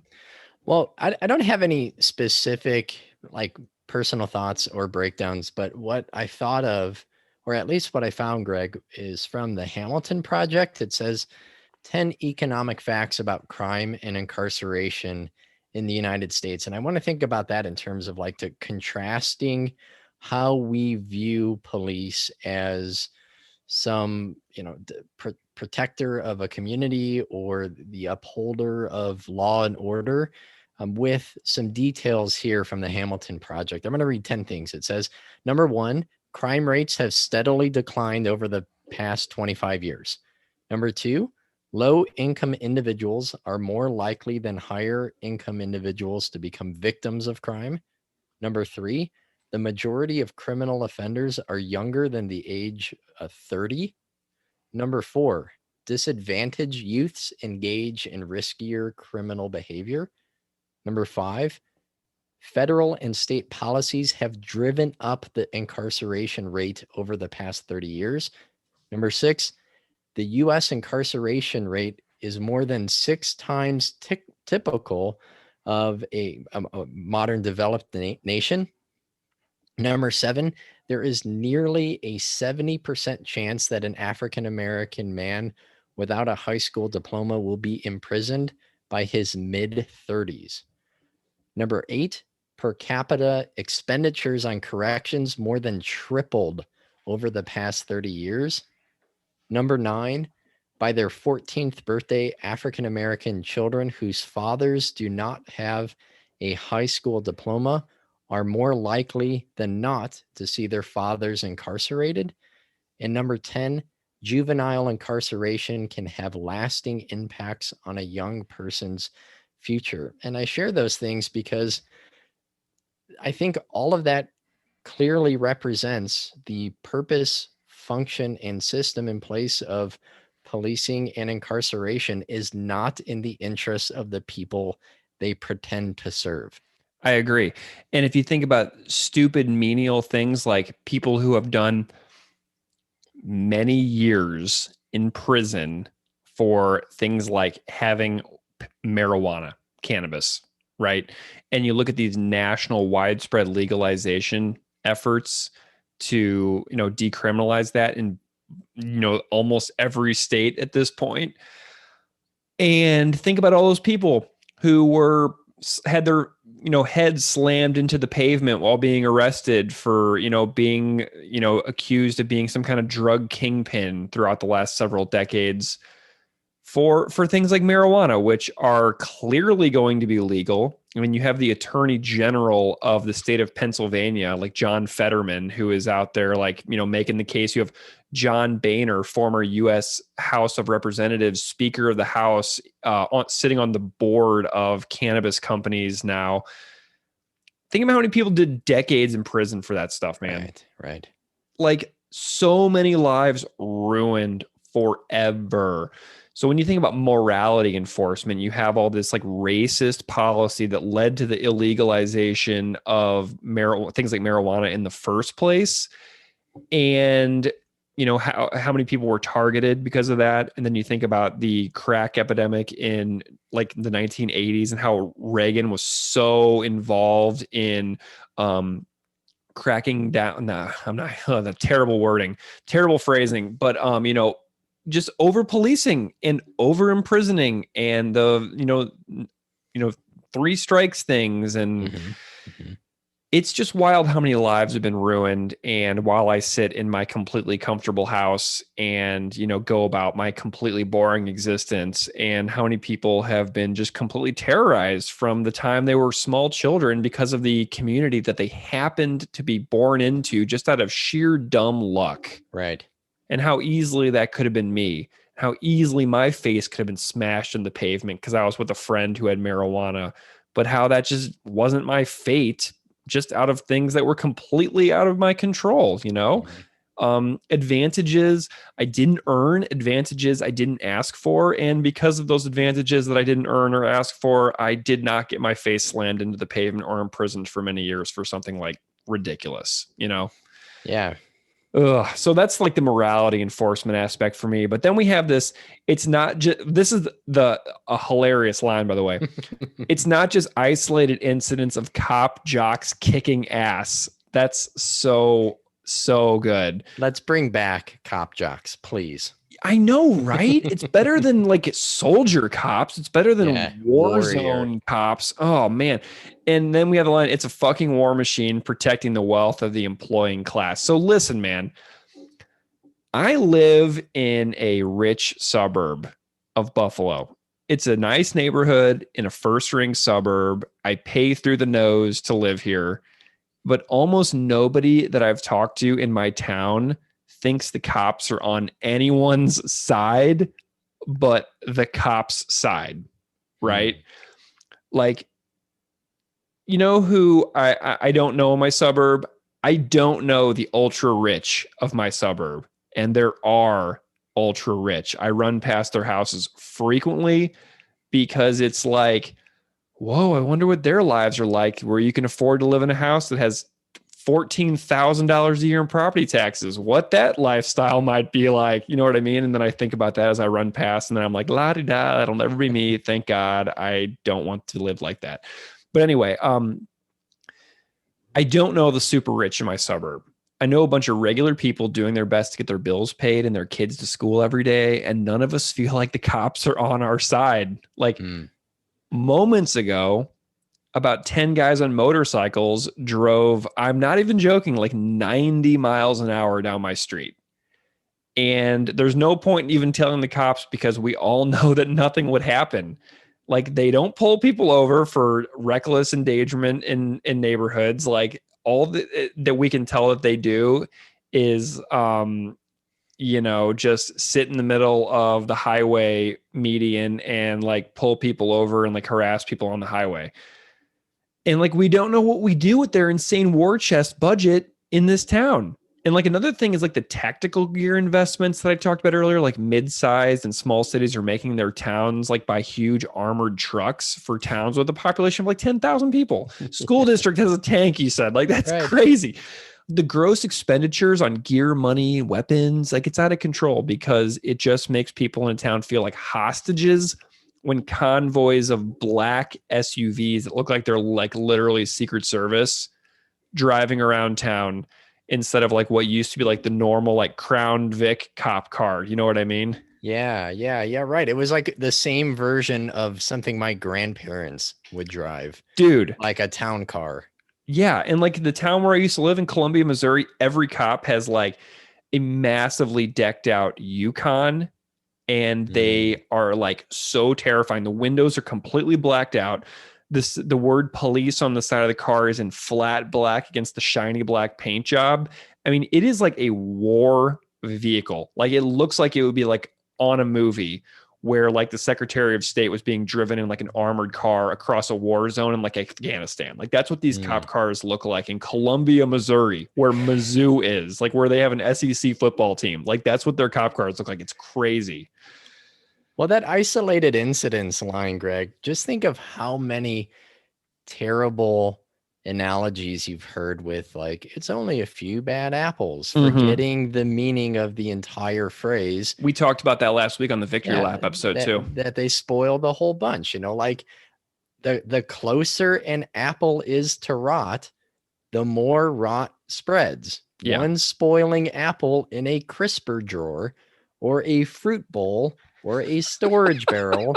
This is someone else's words here, or a cross-country shipping container, or even still hanging on the bow, speeds the rot of every apple it touches, in even if one of it doesn't touch. So it's insane, like these excuses that we come up with and these languages that we try to apologize for and forgive the people who actively reject and deny individuals' identities and rights and freedoms, to apologize for them. So I think all of this is to say that modern policing and more incarceration, it's pretty clear it does not make us safer. I mean, Greg, there are arrests. There's an arrest every 3 seconds in the United States, and 5% of those arrests are for violent crimes.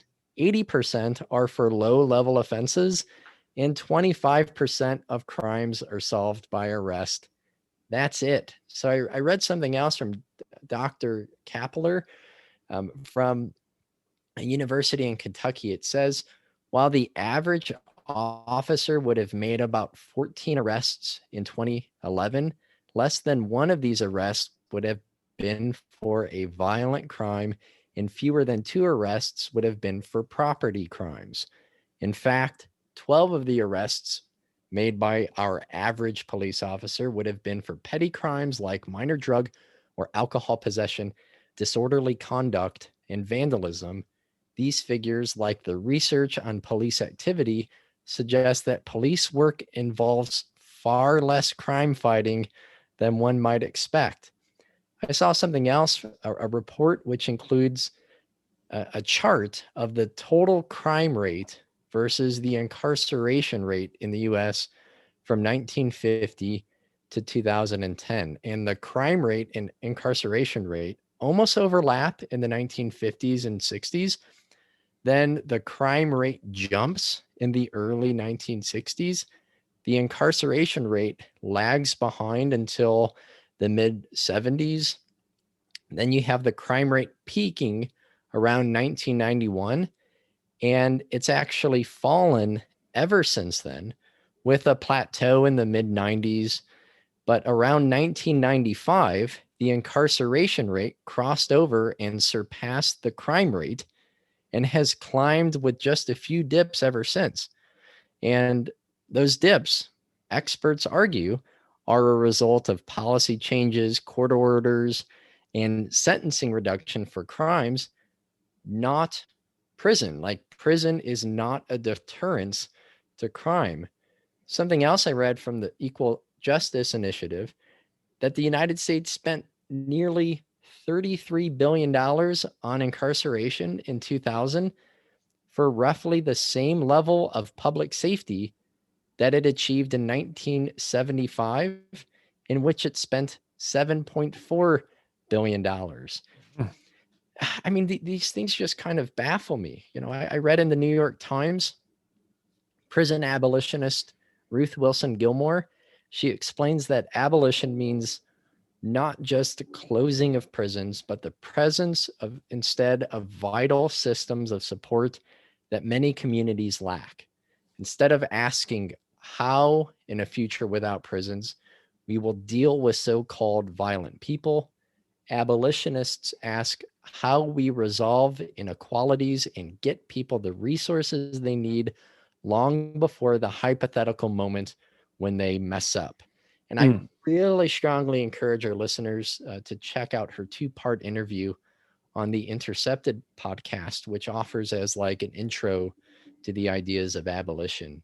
And related to that, Greg, and the reimagining of how we assess how communities in which we live predict the outcomes of our lives, like you said, like by sheer dint of luck, by the fact that, you know, where you live and where I live, we don't have to experience these things.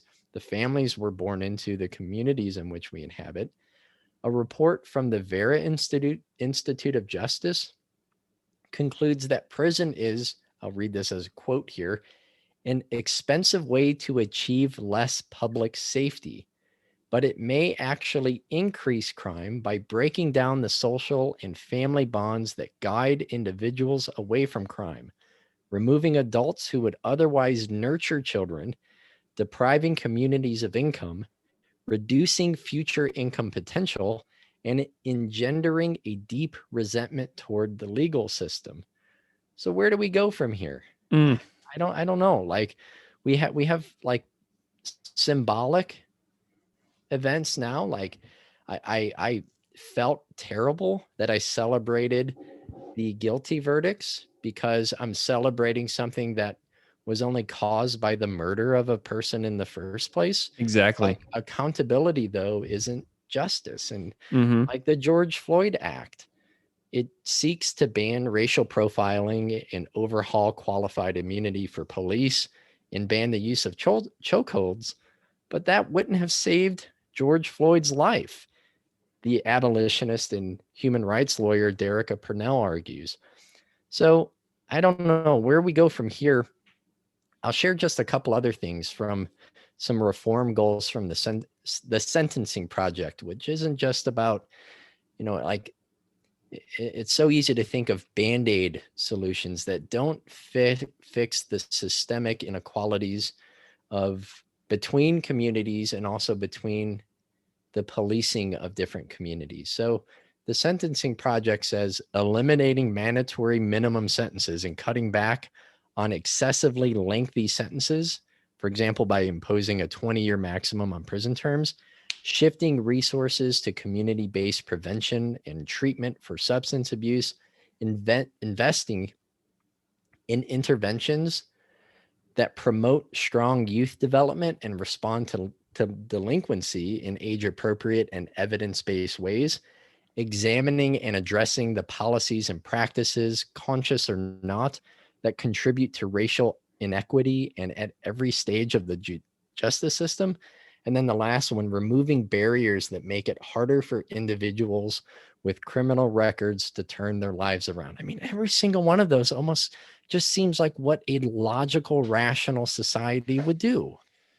Yeah, we're not a logical, rational society, though. At least I don't believe we are. Like, I'm to that point, man, where we do so many things that are the polar opposite of reason and logic and sense in my limited understanding of the way a society can be, that I've given up hope in calling us a reasonable, rational, logical society. Can we get there? Yeah. Are we there now? Heck no. But like, I also wanted to plug that End of Policing book again by Alex Vitale, because he has a lot of really amazing details in there about where we can go from here. And he has practical things that people can do if they actually want to do more than sit at their home caring about this, but having no freaking clue how they can be a part of any kind of change. The End of Policing is a good resource. But something else that really stands out to me about this song is this closing line. You'll pay for the guns that you've used, the minorities you've abused. You'll pay for the blood that you've spilled, and the innocent or guilty, for that matter, people that you've killed. And it is the same line from the demo version. Chris retained this closing verse, which is pretty cool, I think, because he read it and he stood by it. And to me, the core of this closing line is you'll pay. Now, I read this line in a couple of different ways. Obviously, maybe he's saying that he's going to make the cops literally pay for their crimes, right? Holding people accountable for the terror that they inflict. That's one way of reading this line. Another way is thinking about who is the you in you'll pay. Right. Okay. Right. And to me, that you is me. Yep. I am going to pay because I am literally paying property taxes on my house, which then go to fund police departments. So if a city police officer, where I pay property taxes, murders somebody, and then my town has to pay restitution and damages to the family of the murdered person, that is the money that I gave my city to pay somebody to kill somebody, who then has to then pay the family for the person who has been murdered, which no amount of money can replace, because those people are going to suffer from serious depression and loss and trauma forever. Right? And so, like, you pay for cops in your town. If you pay property taxes in a town, you pay for the cops. So if you own a home, depending on your city, you pay for cops. So you pay the salary of people who murder. You pay the salary of people who take Dave Grossman's Killology seminars. If you live in a town, I think that you should write to your city and say that Dave Grossman Killology seminars should be banned from your police departments. You're not going to pay property taxes for these people to get trained literally to murder. Like, that is something that I feel like I need to personally do myself. Yeah. That's a great starting point. Yeah. And when cities have cop misconduct on their hands nonstop, it winds up being a massive suck of financial resources that taxpayers will never see benefits from. You know what I mean? In the last 10 years, the city of Chicago has paid in damages for misconduct cases $500 million. Since 2010, the city of Chicago has paid $500 million in misconduct payouts. Mike Brown's family got $1.5 million. Laquan McDonald's family got $5 million. Philando Castile's got $3 million. Chicago awarded Jacques Rivera $17 million after he spent 20 years wrongfully convicted in prison. Like, that's taxpayer money. We're not getting bridges for that money. We're not getting rail for that money. We're not getting climate change, infrastructure for that money. We're not getting schools. We're not getting health services. We're getting literally nothing except a dead person. That is crazy. So, like, whenever it talks about the war machine, that to me also speaks to the damage that war leaves behind. When a war happens, what is left over? Bombed off buildings with rebar sticking out and rubble, right? What happens when we have this kind of war? we have to spend a bunch of money and resources paying for the deaths of these people, and we don't get the services that we thought we were paying for, right? When you pay property taxes, you are supposed to get services for that. That's how taxes are supposed to work.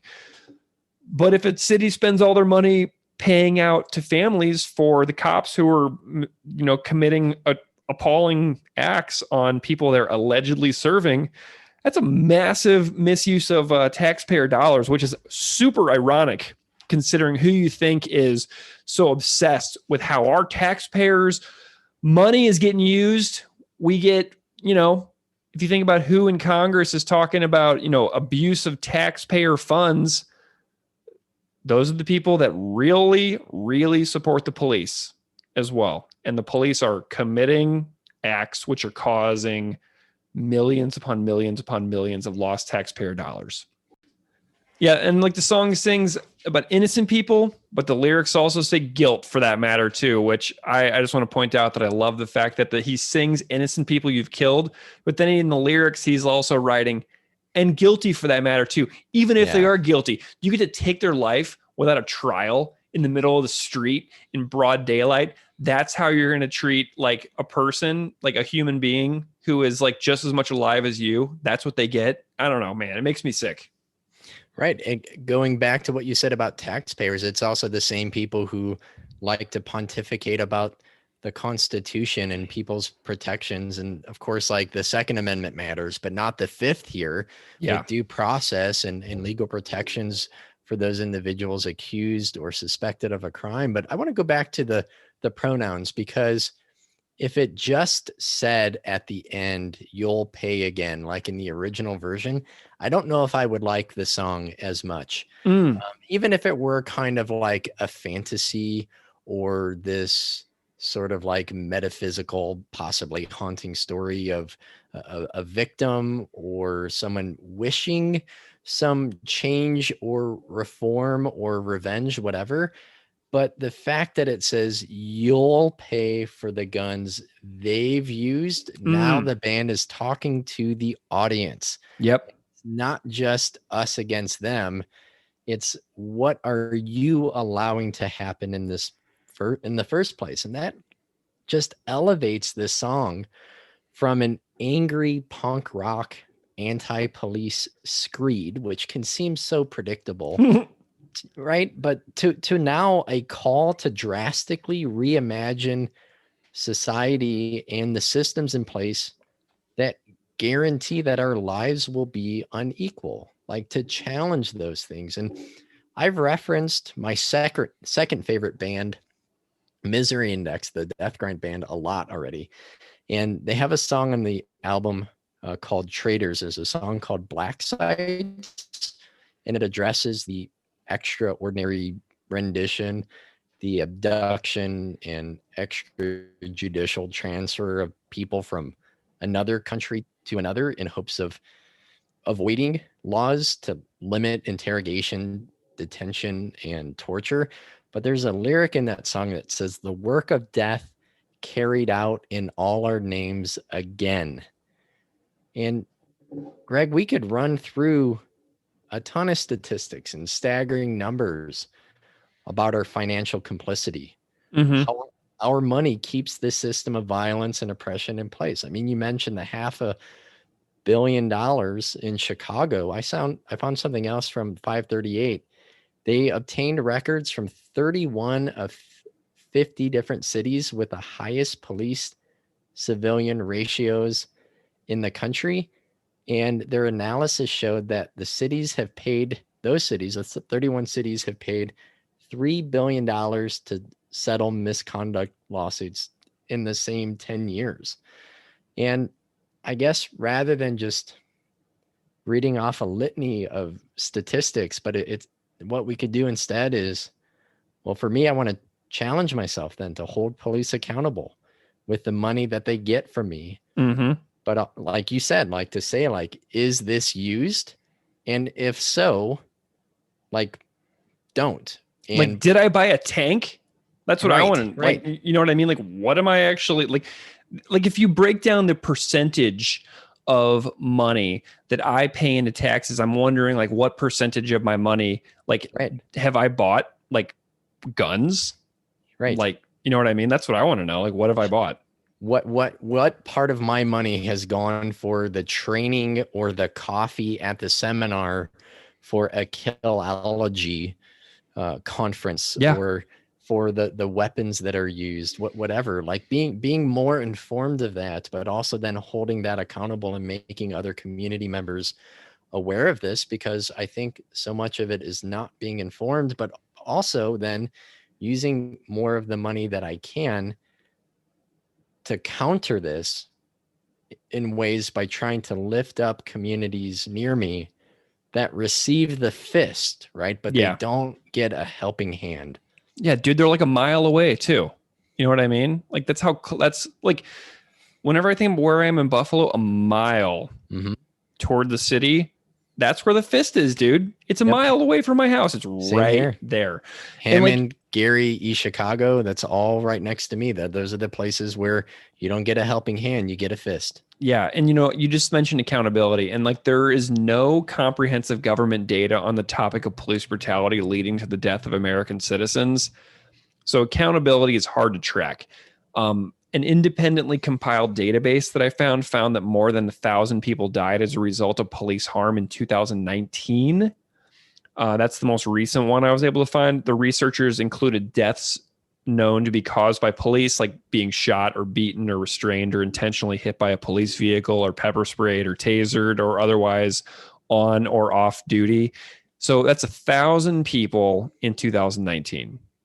So people from across the country have died in police shootings as well, which does not include other forms of police violence listed above. So this is some of the shooting data.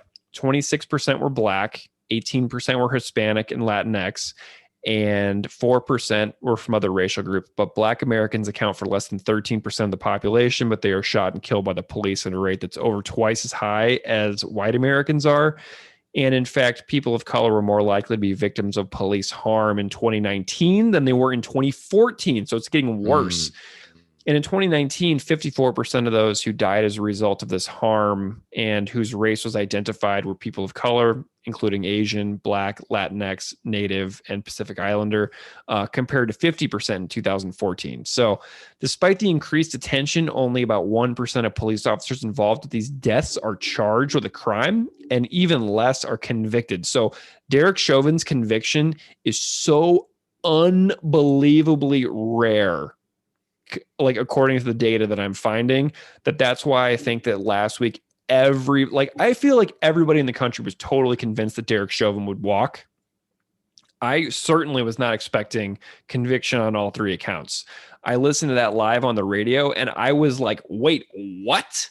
You know what I mean? I was completely shocked that he got prosecuted for it and that he actually was convicted. But, you know, white supremacy has no place in the criminal justice system or anywhere else. Like Black Lives Matter every second, every minute, every hour of every day. And, you know, last we were recording during the jury deliberation of Chauvin's trial, who has since been found guilty for George Floyd's murder. And the rest of the cops on duty that day are still awaiting their trials right now. And my hunch is that they will not be convicted. I think that Chauvin is going to be the only actual conviction. And I think he'll probably get out in like 5 years, maybe 7. But, you know, the rest of the cops on duty that day are still awaiting trial. But so many people have lost their lives at the hands of cops in this country. It is a bafflingly humongous problem. And I have some names to highlight about accountability, because these people have lives that are just as alive as anybody else. And now they are no longer alive for a very particular reason, for a very particular cause. So we have Aisha Hudson, well known in Winnipeg right now, who was 16, who was killed in Winnipeg after a police chase last April. During the pandemic, no charges were filed this past January, which has led to a substantial campaign to get charges filed, which, you know, Chris Hanna's posted about on Twitter a couple of times. Then we have Dante Wright, who's 20, killed by Kim Potter, a 20-plus year veteran, when he was trying to get back in his car after police wanted to detain him on a warrant. The chief and Potter both resigned, and Potter has been charged, right? So then we have 2020, Rayshard Brooks, age 27, was killed after falling asleep in his car at a drive-through. After police woke him up, he attempted to flee, and Officer Garrett Rolfe shot him in the back. Rolfe faces charges of felony murder. Okay. In 2020, down the road from me in Rochester, New York, Daniel Prude, age 41, was experiencing a mental health episode, ran into the street naked, and he was asphyxiated with a spit hood. So he and the officers, they're pending investigation right now. It's being invested by Letitia James, the Attorney General of New York. Breonna Taylor, one of the most tragic stories I've ever heard in my freaking life, was asleep at home. And her murderer was fired, but he straight up got away with it. And charges of wanton endangerment were filed, but no charges were filed for the actual killing of Breonna Taylor. Tatiana Jefferson, who's 28, was shot and killed by police in Fort Worth, Texas, through an open window in her home after police were notified that her front door had been left open, and the officer resigned and was indicted on murder charges. So we have an indictment there. Aura Rosser, who's 40, was killed in Ann Arbor, Michigan in 2014 after her boyfriend called the police to remove her from the property. They showed up. She was holding a knife. A cop just straight up shot her. No charges. In 2018, Stephon Clark was shot 20 times in Sacramento, California, in his grandma's backyard while holding a cell phone, and the DA did not file charges.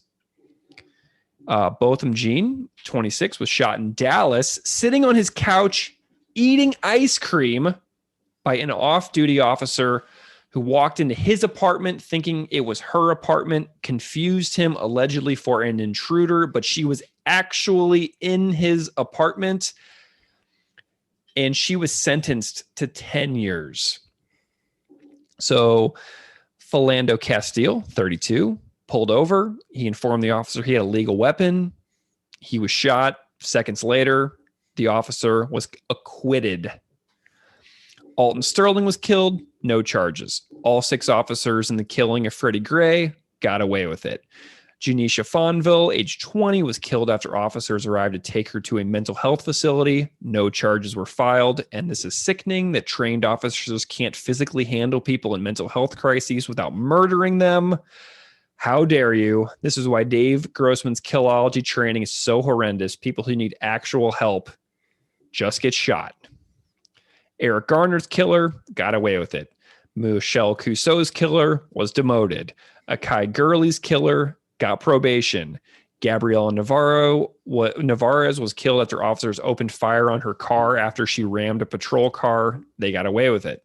Tamir Rice was 12 years old, playing in a park. Officer shows up. 2 seconds later, Rice was shot. They got away with it. Darren Wilson got away with it in St. Louis for killing Mike Brown. Tanisha Anderson was killed in Cleveland in 2014. No charges. Others are Jamel Floyd, Sean Monterosa, Justin Howell, and so many more. And so the reason I read all these examples is because some of them have accountability and some of them don't. And so I'm trying to remind myself that perhaps we are moving slowly on the arc of justice, but people are literally losing their lives regularly. So even though we can applaud progress or whatever, freaking Breonna Taylor is 10 years younger than us. You know what I mean?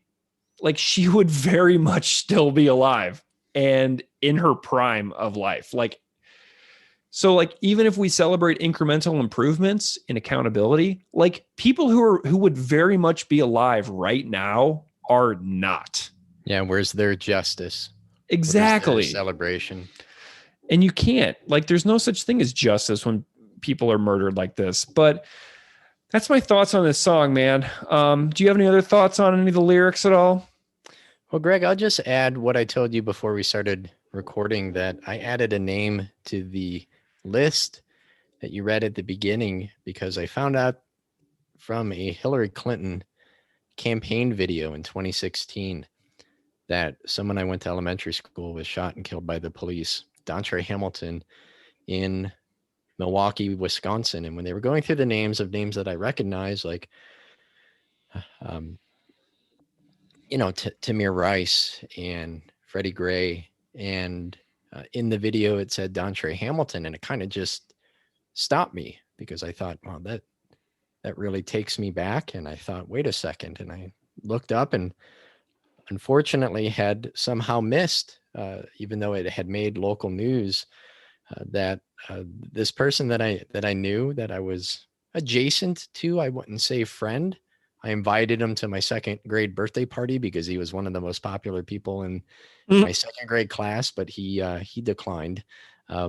So, someone I knew, but seeing that and seeing that someone who was having, who suffered from mental health issues, who he was a paranoid schizophrenic, according to his family. Police were called by a coffee shop since he was sleeping on a park bench in front of it. He was roused to be moved away from sleeping on this bench, and he attacked the police officer, who then shot and killed him. And despite the fact that the police department itself said that this officer had violated their policy in dealing with and working with individuals with mental health issues, hearing the apologism from people I know who knew him, who were willing to say, well, he shouldn't have, right? Where clearly the power and the upper hand was not his, that we're so fast to justify the extinguishing of a life, as you said last week, that our political biases and our worship of authority gets in the way of even for a moment reflecting and mourning the loss of a human being that we knew, right? That's someone that we knew. And that was one that really struck me. And I felt a considerable amount of guilt for not knowing in the first place. The fact that not only do I not have to worry about these things, I didn't even know about it. Mm-hmm. It's that common. It's that frequent that, like, I could list names for the next 9 hours and we wouldn't even get through all the names. You know what I mean? Mm-hmm. So, I was looking at some YouTube comments on this tune, and I found one from just the other day that says, thinking about this a lot tonight, wonder why, #George Floyd. And that just speaks to the power of a song like this, man. 1993 to 2021. And it's just, the song only gets more powerful when he says it just gets worse in the song, when he's like, they are so much worse than we were told. And it keeps getting worse. Like you mentioned, all these things that just keep getting more and more militarized and violent and confrontational and standoffish. And then the guilt tripping of, if you don't support everything we do, then you're a bad American or whatever. It's crazy, man. Like, so it's crazy about the timeliness of the song. Another comment that I found says, who are the narcs hitting the dislike button? Yeah. Like, oh my God, I'm just picturing like old people who used to be propaganda fans who did grow up to become police officers going and be like, I used to like this band, but you suck now. Yeah. Well, Greg, I'll say too that in a response to that first comment that you read, thinking about this a lot tonight with the #George Floyd, someone responded with, and tonight, the day that Chauvin was convicted. So there was a response to that. Oh, you found the same comment. Yeah. And there was a response to it, updating it just this past week. So. Oh man. Nice. I found a video where somebody put newspapers with headlines of cops who had killed people as like a music video montage with this song underneath it. So somebody made a video for this song with cops who had killed people on headlines of newspapers. I really liked that video. And the comment said, nicely done video for one of the best anti-fascist pig anthems of all time. Another person said, just simply about propaganda, social justice legends. And then another person said, does anybody know why they changed the lyrics to Pigs Will Pay and shortened the whole song by one verse? This is the version of the song I grew up with and remember, talking about the old version. Right. So we had a super old school person pop in there as well, which is really cool. Man in blue, knock me down, set boilers out some fun. Gonna pull my beat, then I'm gonna catch you one. Then my friend, get on your feet and boy, you better run. Let's see if you can resist her bullet and my gun.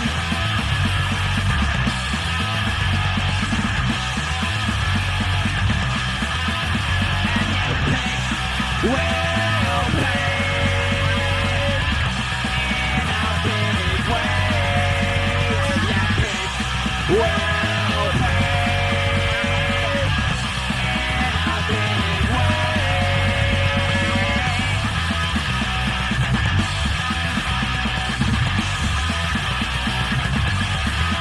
I ran like hell out into the street.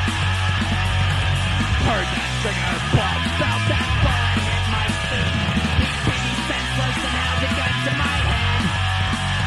Last words I heard inside like now were stars. I think this one's dead.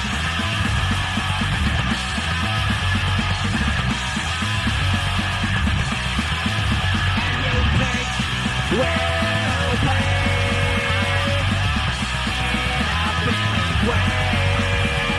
You pick will pay in a big way.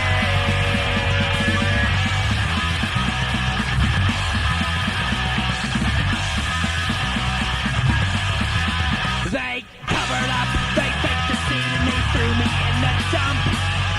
The boys in blue had really thought they'd won. Don't choke on your donuts, boys, but it's only just begun. 'Cause I'm still alive and I'll be back to see you. Bastards, run! See you run! Fucking run! Do run, run! You pick will pay in a big way. Yeah, pick will pay in a big way. Don't pay for the games they've used, minorities they've abused. Keith, what is this song? What do you walk away with? Because we've done 2 episodes in a row like this. Victory Lap, we talked about hashtag not all cops. This week we Right. talked about this. I mean, so this is a lot of heaviness the last couple weeks.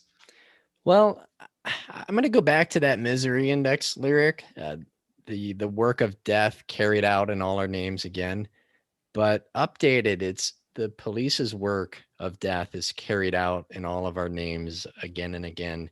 And human beings are killed day after day with the defense of keeping you and me safe, Greg. So how do we divest our support from that? How do we hold police accountable? How do we begin to shift the focus away from property to life? Mm. And I don't know, but I know that I'm not afraid to listen to people with quote unquote radical ideas that include defunding and abolishing the police, because for far too long, the opposite end of that debate has had all of the airtime in shaping what I think about police. I'm not afraid to have those notions and assumptions challenged now. Mm-hmm. For me, this is such a fraught era. I mean, I talk all the time to friends of mine who are older than me back in St. Louis, who say all the time about how overly politicized and how overly like to the extremes we have gone as a nation. And one of my buddies that I used to ride bikes with back in St. Louis, I was talking to him the other day, and he's like 51. And he's like, dude, when I was younger, like, I don't remember, like, none of our parents would sit around watching extreme television for 9 hours a night. He was telling me about the difference of, you know, adults and older people now compared to when he was a kid, and he's just one generation ahead of me. And so he's like, yeah, we're really living in these fraught times. But here's another thing. We must not give up. It's so easy to give up. We must speak clearly, openly, and passionately in an informed manner about this enraging policing culture that we live in every single day, we can be a better place, right? You know, mustn't we continue trying to improve? I have a young human being that I'm attempting to raise to the best of my ability, as are you, as are many of our listeners. Mustn't we try? You know, our kids didn't ask to be born. Like, you know what I mean? If I was a kid, I was growing up in this crazy world right now, I would almost be attempted to think about becoming an anti-natalist. Be like, I didn't ask to be born. I'm an anti-natalist, you know? And we must continue trying to bend the arc toward justice. If you look at that list I read of notable cases in the last several years, like more convictions seem to be occurring against these criminals. You know, so I get hopeful for change, but then I fall back into my cycle of despair where I realized, why must these people have died in the first place for me to be craving this accountability? And we get a life, a single life, depending on your reviews of religion, of course. People out there may have a different varying view than what I just said. But say, just for the sake of argument here, you get a single attempt here on earth. We're right here, right now. And I just keep thinking about this list of names of people who had the light in their eyes snuffed out for basically no reason. Like, it's unfathomable to have like that light in the human eyes. I mean, that to me is like the big gift right there, you know, being able to see that in another person, being able to see that light in those eyes. That's a gift. And somebody just wakes up in their house, puts on their military cop uniform, gets in a car, and winds up stealing that light from a person that they're supposed to be serving. I'm like, man, if that isn't the most callous of murders, I don't know what is. You know what I mean? Wearing having a phrase like to serve and protect and taking the light out of the eyes of another human being just in a random occurrence when you don't even have to. Dude, Geronimo Yanez did not have to shoot Philando Castile. Those dudes in, you know, where Tamir Rice was playing, pulled up 2 seconds later, that kid has a bullet in him. These things make no sense. It's just tragedy after tragedy. And before I do the rating of this song, I want to say that on the end of this episode, I am adding a long list of names of unarmed people who were killed by police in the United States between 2009 and today. And that's going to be just after I talk about the end of the episode. So if you stick around after the rating, Keith, do you want to rate this song? Yeah, Greg, you know, I think this is a smarter song than probably most people who occupied that 90s punk boom probably realized. Mm-hmm. I think they probably could have missed some of the points. I would bet that. And it has the veneer of a straight up ACAB song, but it doesn't give the audience the satisfaction of just putting the blame on someone else. It really asks them to examine their reactionary slogans and their languages and how they're responding. And more importantly, the ways that they support police violence that they're not aware of, and how or if they can divest that support. I think this is a really, really great song that I wish was on my radar earlier. I wish it was on How to Clean Everything.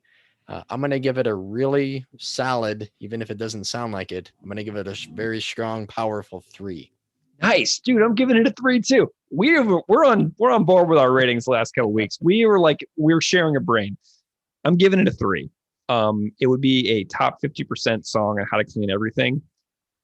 I like the fact that there are 2 totally different versions of this song as well. I was thrilled that Chris had a full done version and then changed it. Mm-hmm. I love it because both exist and you can listen to both. I love the fact there are 2 versions, but man, great song.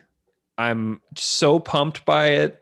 It's just, oh, it's so good. I really wish like they would have done like a 7-inch that had like Showdown and This Might Be Satire instead of this song on the 7-inch. Like I wish that they would have kept Showdown off the record, or This Might Be Satire, or both, and just did a standalone 7-inch like with those 2 songs or something. And then through this and like Government Cartoons and stuff like that, some of those old ones that didn't make the record, I wish they would have rethought. I kind of feel like Propaganda didn't really have as much of a say. Maybe there was a little bit of like guiding on like what was going to like be on the record, because I know that a lot of edits were made, but man, I wish this was on it. God, I would put this one straight up after Anti-Manifesto as track 2 instead of Head, Chest, or Foot. Yeah. I would completely feel good about that. So anyway, that's our episode for Pigs Will Pay. Keith, thank you for hanging out with me and doing this. These types of episodes aren't particularly easy, and I know you guys have no idea what goes on behind the scenes on how we pick our songs.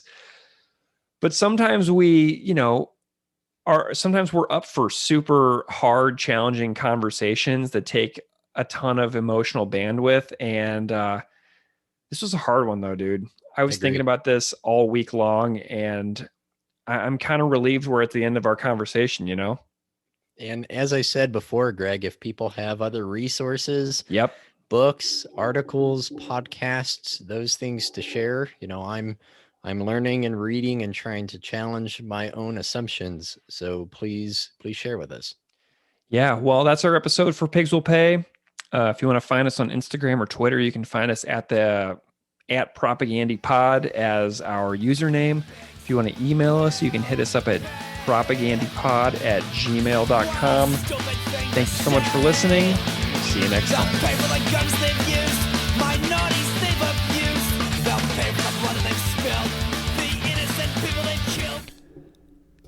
David McAtee, George Floyd, Sean Reed, Michael Brent Charles Ramos, Breonna Taylor, Manny Elijah Ellis, Atatiana Jefferson, E.J. Fitzgerald Bradford Jr., Chop Roundtree Jr., Chinedu Okobi, Botham Jean, Antoine Rose, Sahid Vassell, Stefan Clark, Aaron Bailey, Charlena Lyles, Charlena Lyles' unborn child, Jordan Edwards, Chad Robertson, Deborah Danner, Alfred Olongo, Terrence Crutcher, Terrence Sterling, Corin Gaines, Joseph Mann, Philando Castile, Alton Sterling, Betty Boo Jones, Quintonio LeGrier, Corey Lamar Jones,